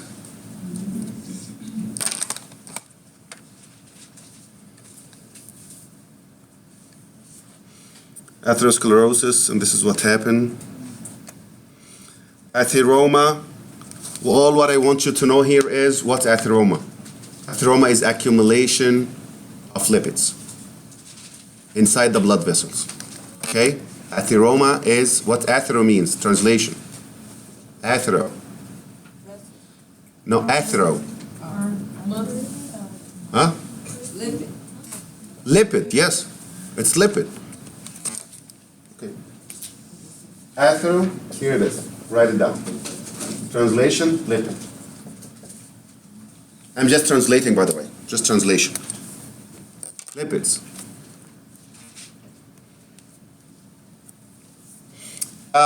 Risk factors of atherosclerosis. Are you going to develop atherosclerosis or not? There are some factors that are non-modifiable. Can you control your age? Can you modify your age? Can I tell you, like, I want you to become younger so you don't get atherosclerosis? It's non-modifiable. Can you change your gender? You're not going to change. Genetic or familial factor, can you change your genes? No. This is a non-modifiable. So male are more than females, this is for the gender. If you are older versus younger and so on, these are all non-modifiable. These are modifiable factors. So I can tell you, lose weight, or you get atherosclerosis. Exercise, or you get atherosclerosis. Stop smoking, or you get atherosclerosis.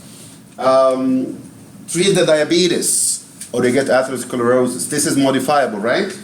Hypertension, I want you to control your hypertension, or you get atherosclerosis. What's the relationship between hypertension and atherosclerosis? Remember that it's a sclerosis anyway, sclerosis. And sclerosis means degeneration and loss of elasticity, right? Are we following? Do you get what I mean? It's a sclerosis anyway. It's degeneration anyway. It's replacement of the elastic fibers by fibrous tissue. Elastic tissues by fibrous tissues. So now it is hard, which makes the blood pressure higher. So if you control your hypertension, this will result in less sclerosis, which is part of the atherosclerosis. A combination of contraceptive and smoking is a prescription to death. This is what they used to tell us in medical school. This is a prescription to death. If you are a lady who's taking contraceptive and smoking at the same time, this is the worst thing that you can ever do. You will get atherosclerosis, basically. Okay? Just give it a few years, and you will get atherosclerosis. Treatment, of course, it's fat, so reduce the fat. Plus, reduce the fat. How can I reduce the fat? Eat less, or take treatment that lower down the fat. If this is something that's too advanced, it might need surgery.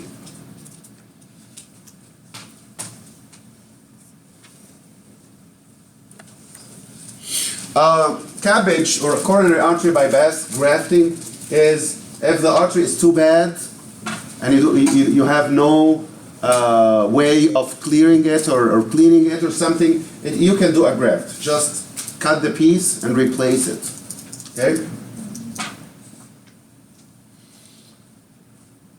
Remember when I said that angina versus myocardial infarction? What's the difference? Angina is Myocardial infarction is when there's no blood. no blood is myocardial infarction, complete obstruction. Versus angina is ischemia, less.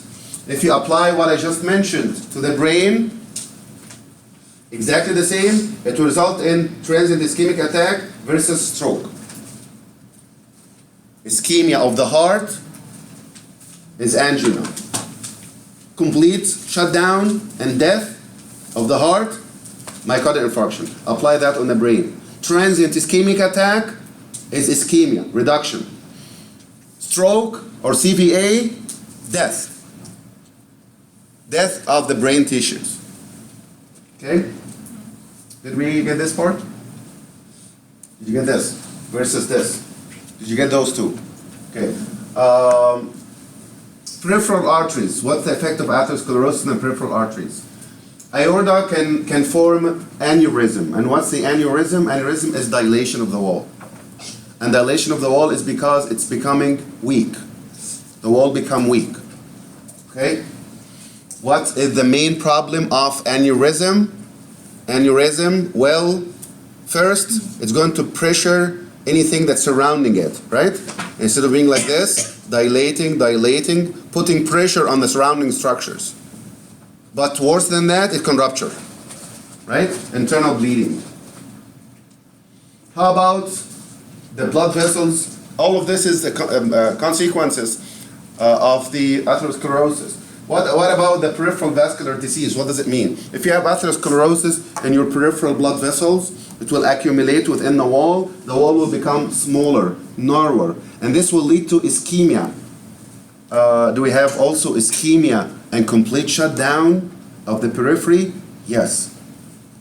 So did you get it? What happened with ischemia and complete shutdown of the heart? Ischemia, complete shutdown of the brain. How about ischemia and complete shutdown of the periphery? Like especially the lower limb. It results in intermittent claudication. And yes, you need to know this. Ischemia of the lower limb will lead to intermittent claudication. What's intermittent claudication? Like pain that comes and goes in the leg. Why?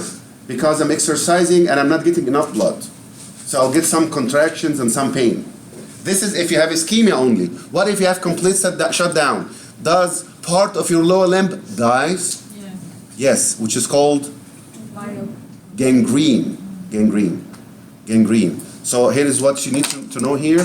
Ischemia of heart, brain, lower limb.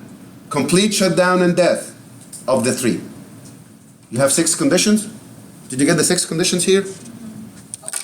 Yes. You said ischemia of the lower limb leads to Claudication, intermittent claudication. C-L-A-U-D-cation. C-L-A-U, claudication. Intermittent claudication. What's intermittent claudication? Intermittent, what intermittent means? Not continuous. Comes and goes, yes. Comes and goes. Intermittent claudication. What's claudication? Some contraction and pain. This is if you're ischemic. If it complete shutdown, dies, gangrene.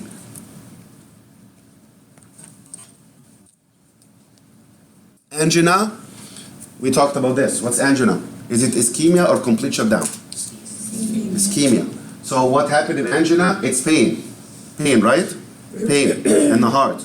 But, this is important, but, when you relax, it goes away. Myocardial infarction is pain that does not go away. The tissues actually are dead, right? Did you get the difference? So I have pain. Does the pain goes away or not? Yes, it's angina. No, it's myocardial infarction. Okay? So this is for angina. There are different things with angina. One of them is the good one, which is variant angina. And this is vasospasm. So here's the question. I'm asking you. You're coming to me. I have some pain here. The first question that I'm going to ask you, does this pain come at rest or when you exercise? At rest. You're not doing anything? Yes. This is called the variant angina, which is basically the blood vessels for some reason spasm and then relax. That's it. No, it's not at rest. When I do effort,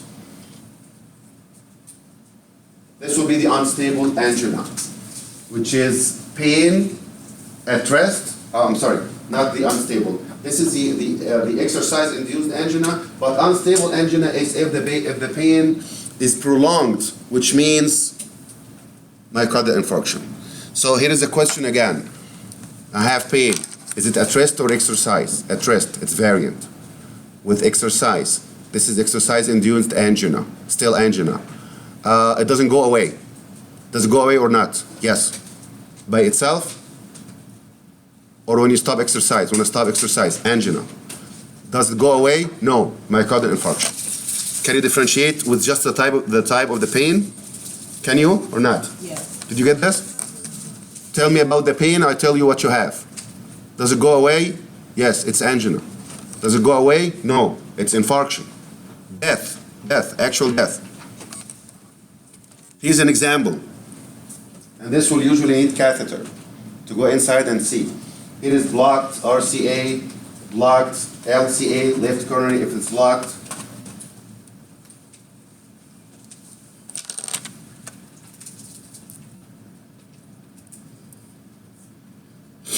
So this is angina, and the treatment of angina is nitroglycerin. Do you know the nitroglycerin that we talked about?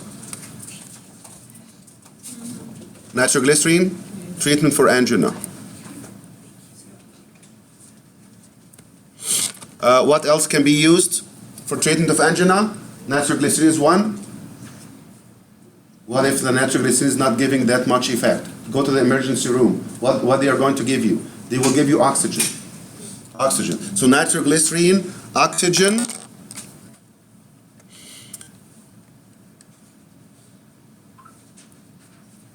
And this is emergency treatment. Nitroglycerin and oxygen. The most important of all of this. Myocardial infarction is an actual death. And what's the most common cause for myocardial infarction? Atherosclerosis. Atherosclerosis is the most common cause. Does the pain goes away? No, it doesn't go away.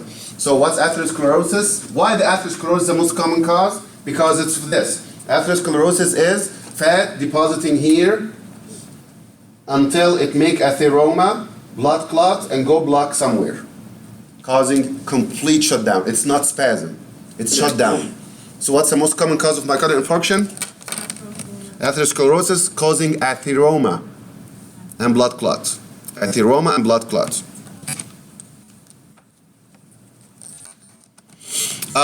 The warning signs of heart attack is something also that we need to know. Before you have the heart attack, before, how can you tell if you might have heart attack or not? First of all, you will feel tightness of breath. I think I'm not breathing much. Okay, I'm not getting enough oxygen. I don't know what's wrong. Heavy. I can't breathe much. So I have dyspnea, shortness of breath. I feel pressure in my chest. Yes, you need to know this. You see the patient is too anxious. I'm trying to breathe. I don't feel good. I'm not breathing much. Anxious and anxiety. And then it will be followed by pain. Where is the pain? Here. Substernal, under the sternum. Okay? And this pain, if it is radiating toward the left shoulder and the left arm, this is very specific for heart attack. Okay? So it will start with pain like this. If it goes away, it was angina. If it doesn't go away, heart attack. Did you get the warning signs? Before you get the actual death, it didn't die yet. You are on a way to develop.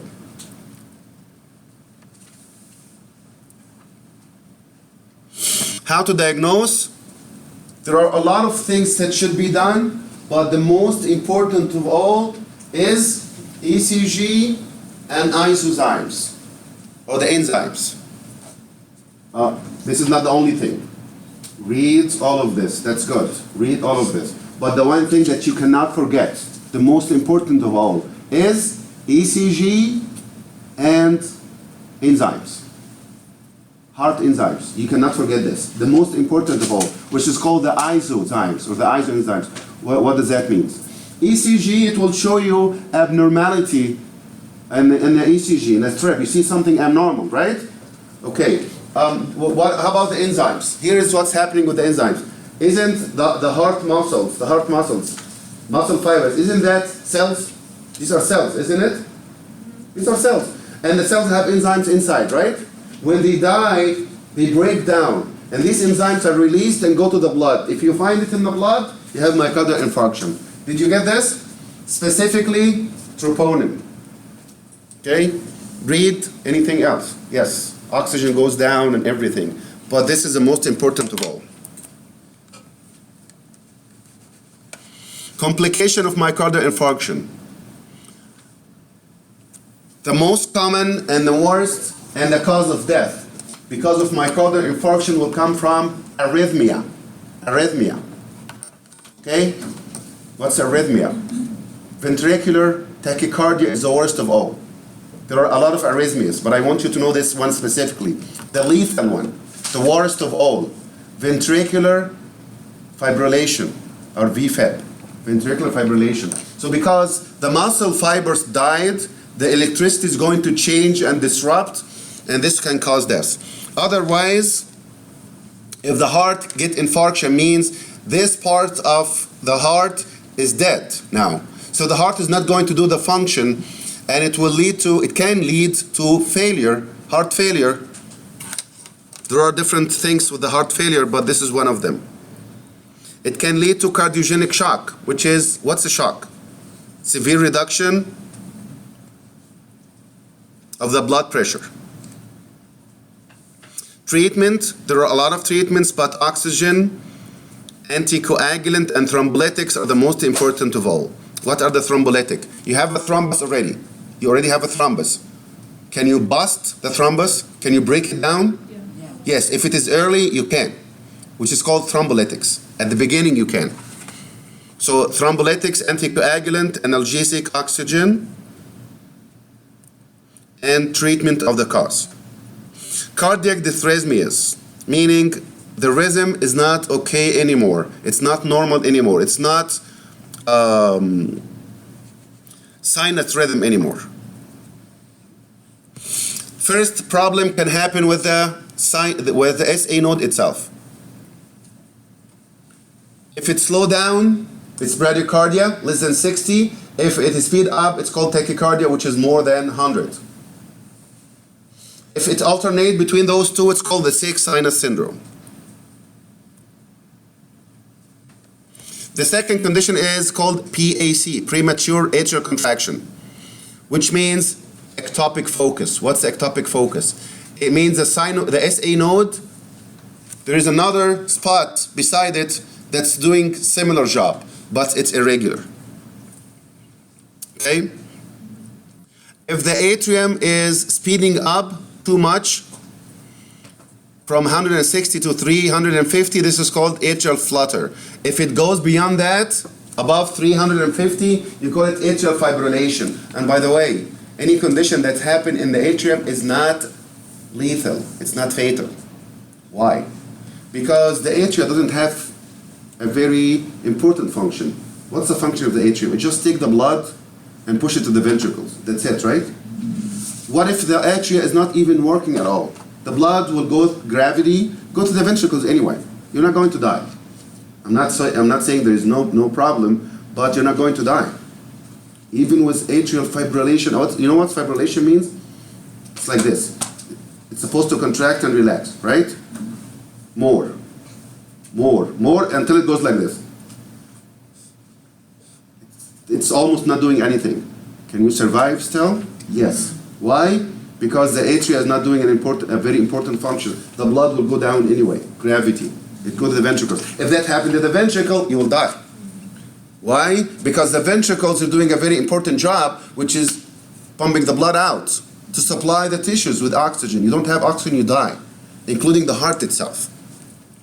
So anything in the atria is not lethal.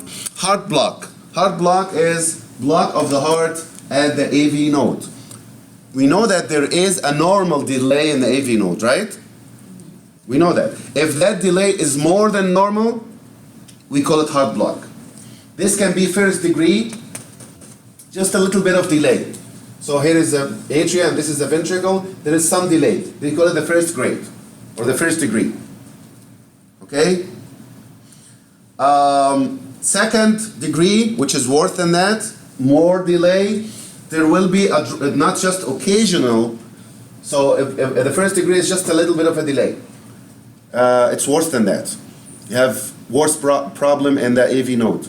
So if one conduction is dropped, every third one, like 1, 2, 3, nothing come. If every third one is dropped, you call it second degree.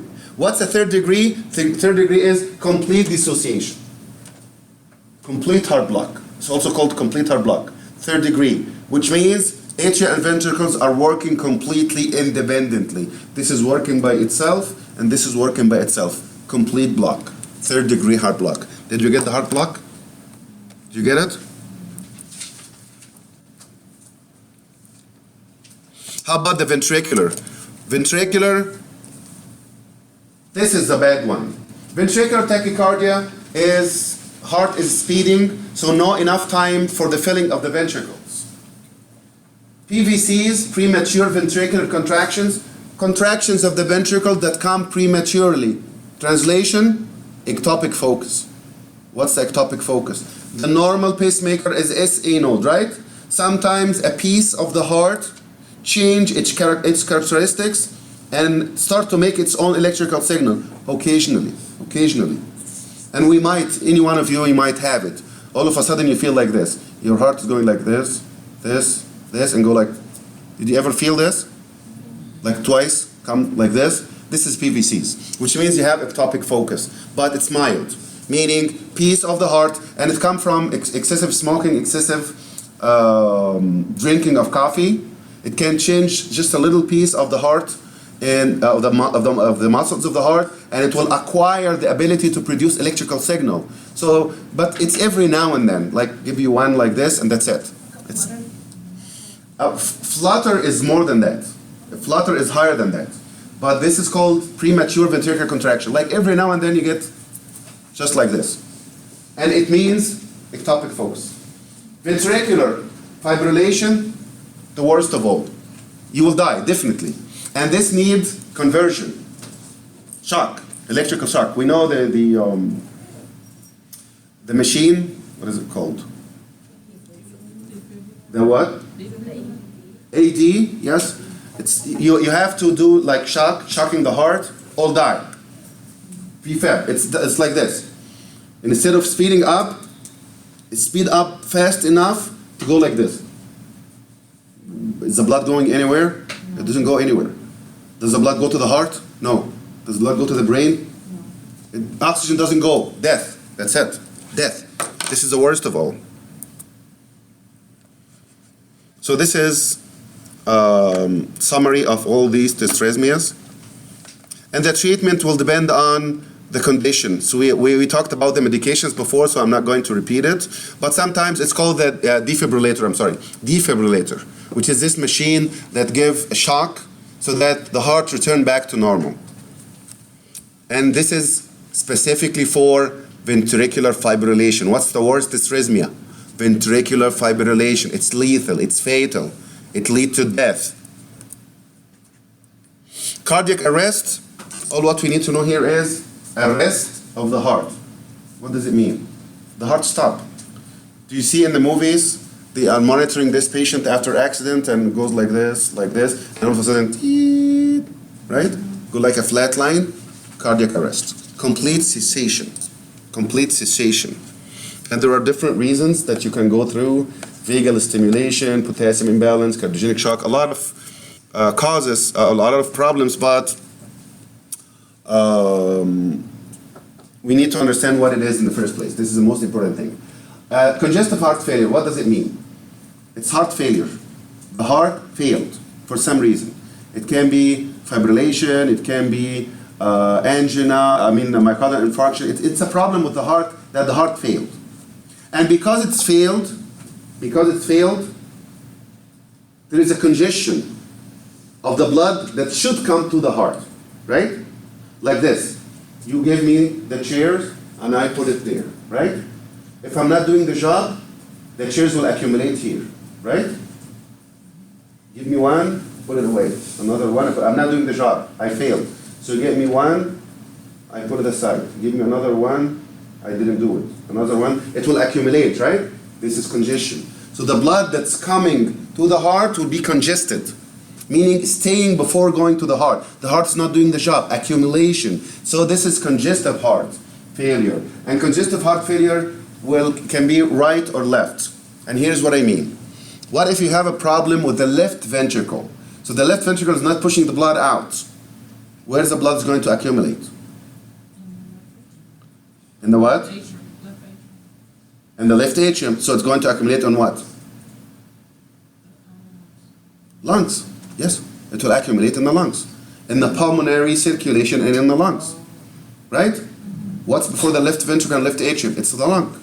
So this will accumulate in the lung, and this is called pulmonary hypertension or pulmonary congestion. It will be congested in the lung. How about the right side? What if the right ventricle is failing? It means the blood will accumulate in the right atrium, so it will accumulate in superior and inferior vena cava, right? This is called systemic congestion. Did you get the right and left-sided congestive heart failure? Did you get the difference? In all cases, the cardiac output decreases and the heart is failing to supply the tissues with enough blood.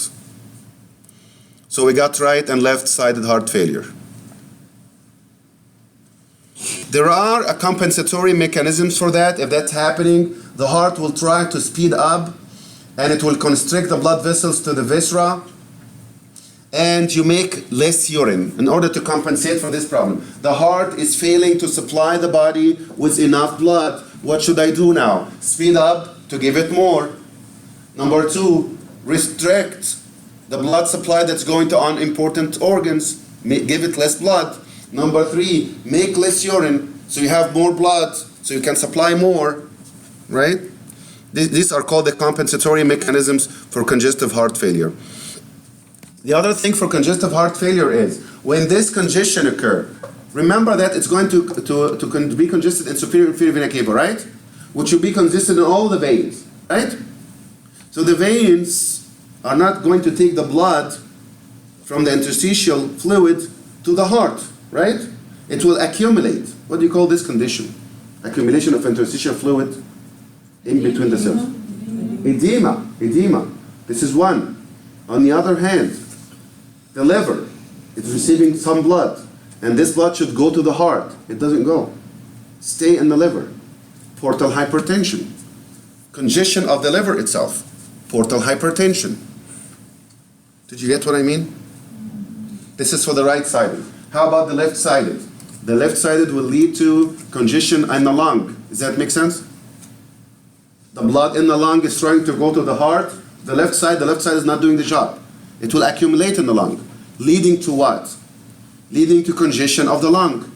And if the lung is congested, you will have shortness of breath. You have dyspnea, difficulty breathing. The blood is congesting and surrounding the lung. You can't breathe much.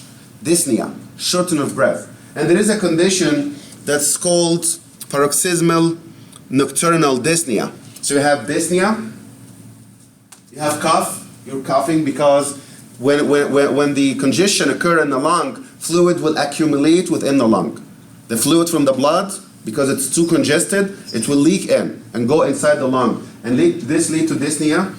And because of that, you will have orthopnea. What's orthopnea? Orthopnea means positional hypotension. Like when I stand up, I feel like I'm going to fall down, or I feel hypotensive, orthopnea. There is another condition that's called paroxysmal nocturnal dyspnea. Translation, paroxysmal come all of a sudden. Nocturnal means night. Dyspnea, what's this? Difficulty. It's difficulty, abnormal dysfunction, but in this case it's difficulty. What's pnea means? Breathing. So difficult breathing during the night time, all of a sudden. Translation. Here is what's happening. You're laying on your back, all of a sudden in the night time, you go up, you go like this. Paroxysmal nocturnal dyspnea. all of a sudden during the night time, you have dyspnea, okay? And this means you have pulmonary edema. It means that while you're sleeping, the fluid is accumulating in the lung. Accumulate, accumulate, accumulate, until you can't breathe much, and you have to wake up. Paroxysmal nocturnal dyspnea.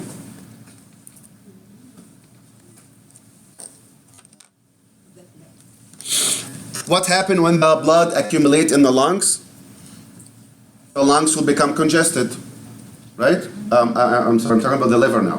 What happens if the blood in the liver is trying to go to the heart, but the heart is failing? It will accumulate, congestion. What are the results of congestion of the liver? The following. When the blood congests in the liver will become larger size, which is called hepatomegaly. It will start to leak in the abdomen, and this is called ascites. Okay? It will lead to hypertension, portal hypertension, hepatomegaly, splenomegaly, ascites, and portal hypertension. Okay? And we talked about edema already.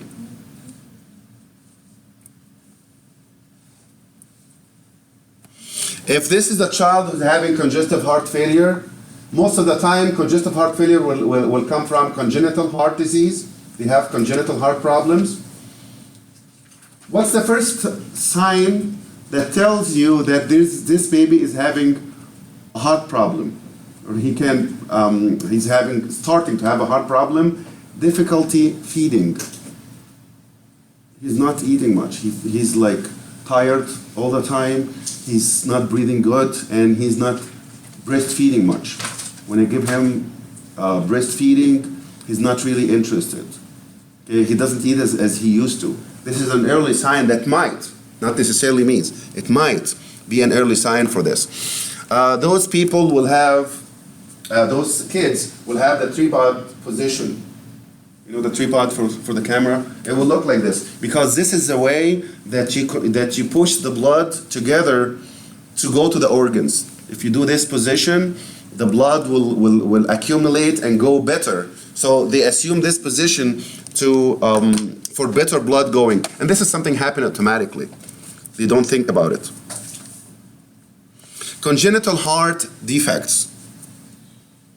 Congenital heart defects can happen in the valves. It can happen in the septum. And if it happens in the septum, it can happen in interatrial septum or interventricular septum.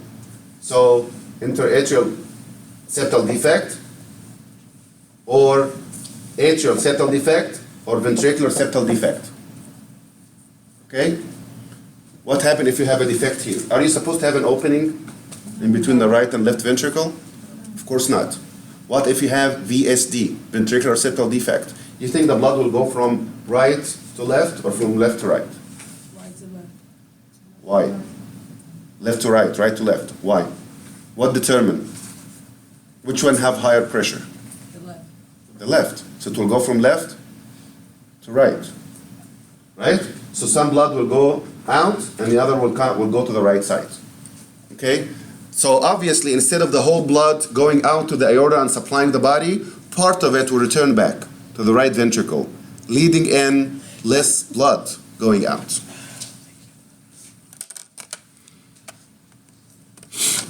Septal defect, any congenital heart disease, can be cyanotic or acyanotic. What does it mean?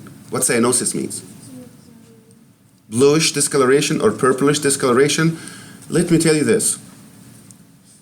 If the red blood cells contain enough oxygen, they will look red. And they will give the artery the red color. If it has less oxygen, it will become blue. Did you get where the color come from? It comes from oxygen. High oxygen, red. Low oxygen, blue, which is cyanosis. So cyanotic, it can be cyanotic or acyanotic, depending on what? Depending on what is the result on the amount of oxygen in the blood. If it results in less oxygen, like example, if the right side, if the blood go from right side to left side for some reason, and we'll talk about this, deoxygenated blood go to the left ventricle, so now there is less oxygen. This is cyanotic. Did you get what I mean by this? If the blood go from left ventricle to the right ventricle, you will not become cyanotic, because less blood will go out, but it contains enough oxygen. If the blood comes from the right ventricle, which is deoxygenated, go to the left. Now the blood here is mixed. Will contain less blood. This is cyanotic. Did we understand what does it mean? These are the general signs of congenital heart disease. The patient will become pale, tachycardia, speeding up to overcome the problem, dyspnea, bad breathing, squatting position. This position will is more comfortable to the patients because it modifies the blood flow and make the blood go to the important organs. They cannot exercise much, delayed growth, and so on. This is just generally speaking. And this can be diagnosed by any one of these techniques, ECG. We talked about this before. And it might need surgical repair depending on the condition. In case of VSD specifically, the blood go from left to right. Is that cyanotic or acyanotic? Acyanotic. Did you have less oxygen? No. Some of the oxygenated blood leaks from the left to the right. But do you have deoxygenated blood? More? It's not. This is acyanotic. Cyanotic will be the opposite. If there is a condition with the valves, I talked about this before. It can be stenosis or incompetence. Stenotic or incompetence. In both cases, it will give murmur. Okay? Stenosis or incompetence. Two conditions. Tetralogy of Fallot. Fallot found 4 problems that happen at the same time to the same person, to the same kid. He found out that these 4 are linked. Okay? He found VSD, ventricular septal defect, not alone, plus pulmonary stenosis, plus dextroposition, which is called overriding of the aorta, and right ventricular hypertrophy. You have to know this. If you find all 4 together, this is called the tetralogy of Fallot. And here's the question: is that cyanotic or not? And I will tell you. It's cyanotic for a reason. Does the blood go from right to left? From deoxygenated to oxygenated? From right to left? Yes. How comes? The blood pressure is supposed to be higher on the left side, isn't it? It's supposed to be higher. In this case, the right side is higher. Why? Because you have pulmonary stenosis. The right ventricle is pushing on the blood, but the blood is not leaving much because the pulmonary artery is stenotic. Did we understand what I mean? So the blood pressure will become higher and higher and higher in the right side to the extent of overcoming or being higher than the left side, and it will leak from right to left. Now the left ventricle will have the oxygenated blood. Did we understand the idea or not? Did you understand? Normally, VSD by itself, blood go from left to right. This is not cyanotic. In this condition, it go from right to left. Why? Because of pulmonary stenosis. The blood is trying to leave the right ventricle. It doesn't leave much. The blood pressure increase. So it will start to go from right to left. And because of the stenosis, there will be right ventricular hypertrophy and overriding of the aorta. What's overriding of the aorta? It goes like this.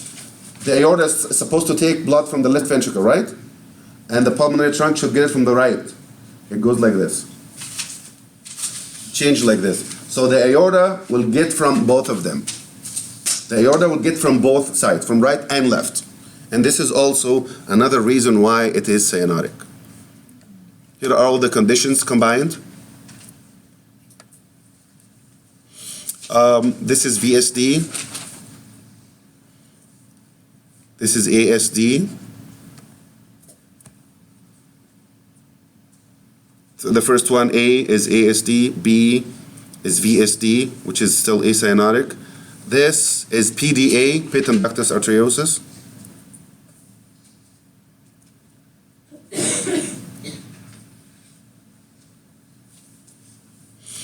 And this is what I was talking about. Look at this. The aorta is supposed to take from the left side, right? Look how it's taking from both of them. Look at the aorta. It's taking from both sides. So the blood that's going this is mixed. That's why it's cyanotic. Tetralogy if followed.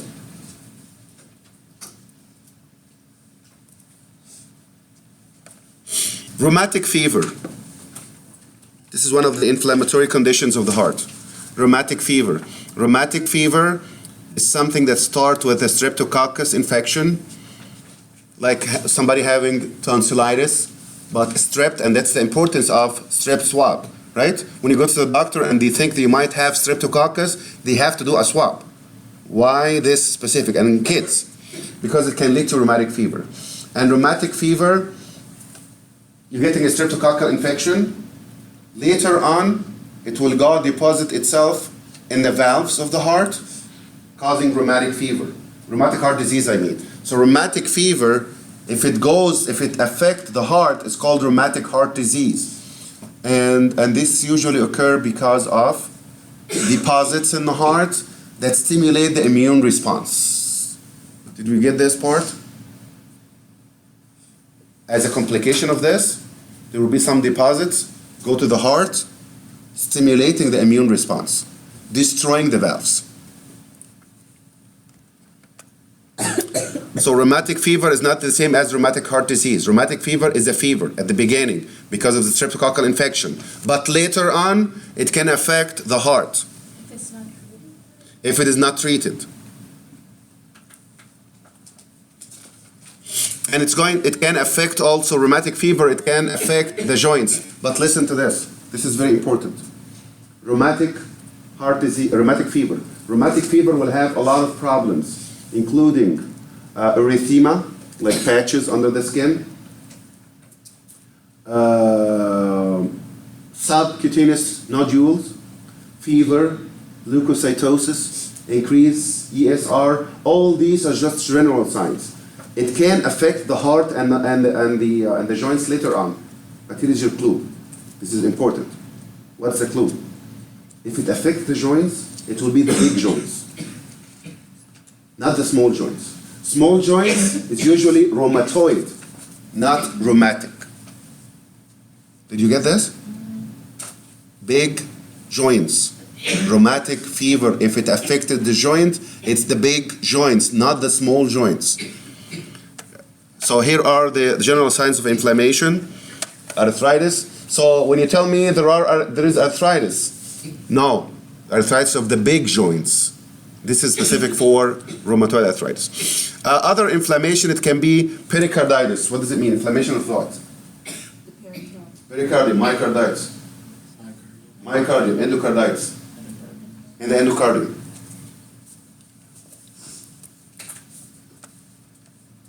So these are the general symptoms I was talking about: low-grade fever, leukocytosis, tachycardia, increased ESR, and all these, erythematous, erythema, subcutaneous nodules, and so on. So that's all good, but if it affected the heart, it's carditis. If it affected the joints, it's arthritis, but big joints, big joints. What's the treatment? Prophylactic antibacterial agents and anti-inflammatory. And basically, if somebody is doing a dental technique or something, they have to take prophylactic. If somebody is having pharyngitis or tonsillitis and you know that this is streptococcus, you have to take a specific antibiotic for this. Otherwise, it can give you, okay? It can give you rheumatic heart disease. The effect of pericarditis, if the pericardium is inflamed, it can get more fluid in between the two layers, and this is called pericardial effusion. Are we following? Pericardial effusion. And this pericardial effusion can compromise the ventricular filling, less cardiac output.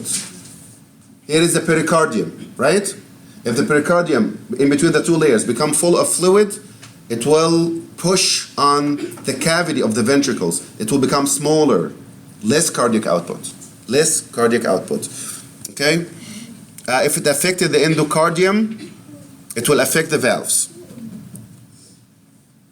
Now the infective endocarditis. Infective endocarditis is infection of the endocardium, and it can be acute or subacute. What's the difference? Acute endocarditis by Staphylococcus aureus, which is very virulent, and this is your clue. It's very virulent, enough to produce infection on the normal valve. Are we following? Which one is that? The acute. What's the difference? The most important thing that you have to know. What's the difference? Acute can cause infection of the normal valves. Subacute is not strong enough. So it can cause infection only if the valve have abnormality. Did you get this point? This is the most important difference. Infective endocarditis is infection of the endocardium. Is it acute or subacute? Acute, normal valves. It's virulent enough. Subacute, it cannot. This is weak. Subacute Streptococcus viridans is a weak bacteria. It cannot invade unless you have an abnormal valve. Did we get the difference? Pericarditis can lead to pericardial effusion. And what's the problem with the pericardial effusion? Reducing the heart, the ventricular filling, reducing the cardiac output.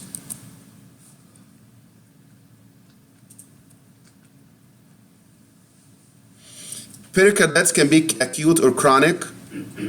If you leave it, it will become chronic, and the pericardium will be invaded with fibrous tissue.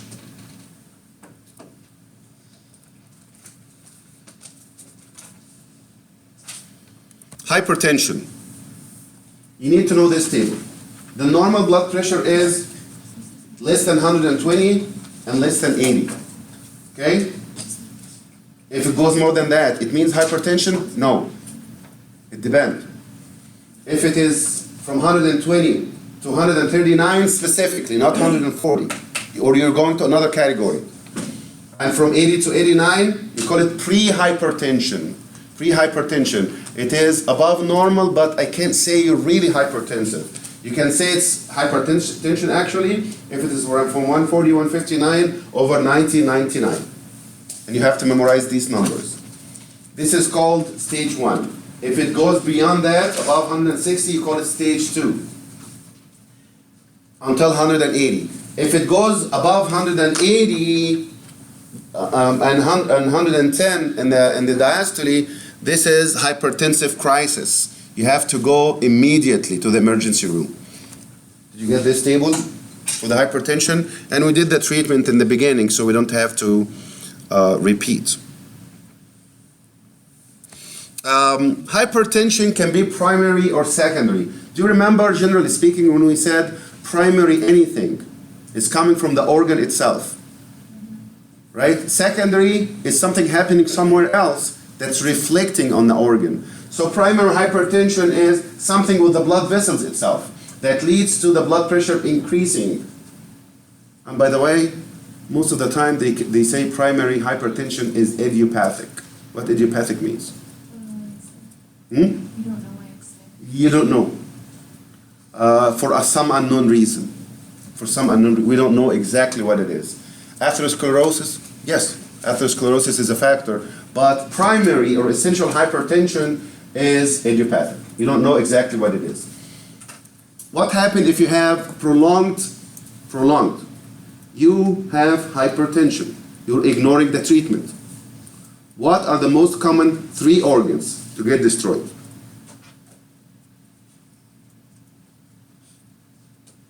Think about it. Not the liver. Kidney. And you said brain, kidney. Not the most common. Retina. Retina. Okay? Does it mean that anything else is fine? No. I'm saying the most common.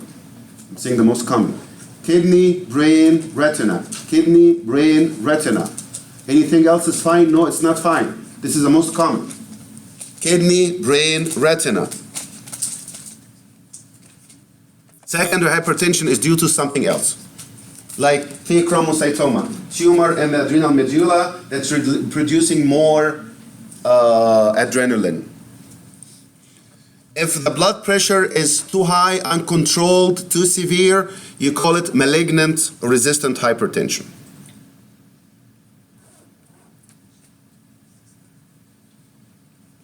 Here are the most important: kidney, retina, brain, followed by the heart. That will be number 4. So if you have 3, it will be the kidney, brain, and retina. If you have 4, it will be the heart. Predisposing factor of the hypertension, of course, age, right? If you're obese, cigarette smoking, high amount of lipids, these are all predisposing factors. You're taking a lot of sodium, genetic factors, and so on.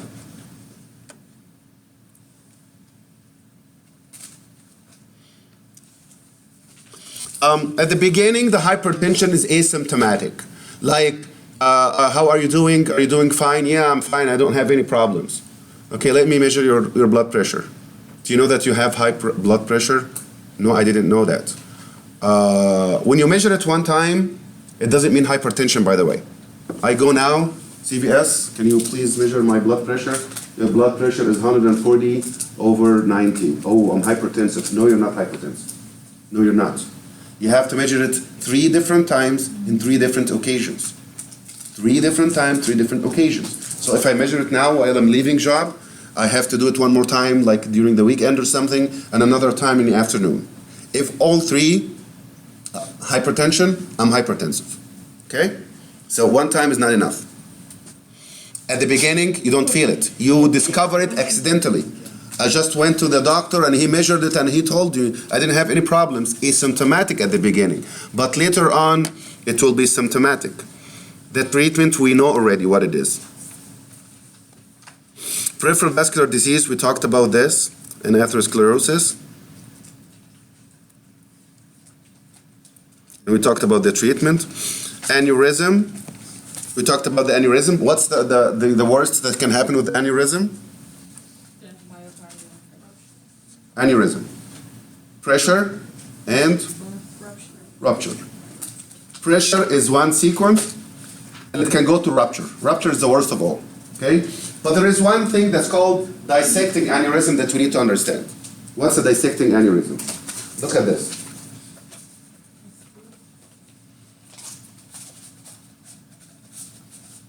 This is the wall of the aorta, okay? And it consists of 3 layers. Do we know that? Physiology? One of them is intima, media, and adventitia or external, right? This is the intima. If the intima, the innermost, is broken down for some reason, the blood will start to accumulate in between the intima and the media, accumulate, separating the 2 layers, dissecting the 2 layers. And this is dissecting aneurysm. Do you understand this? Is that the same as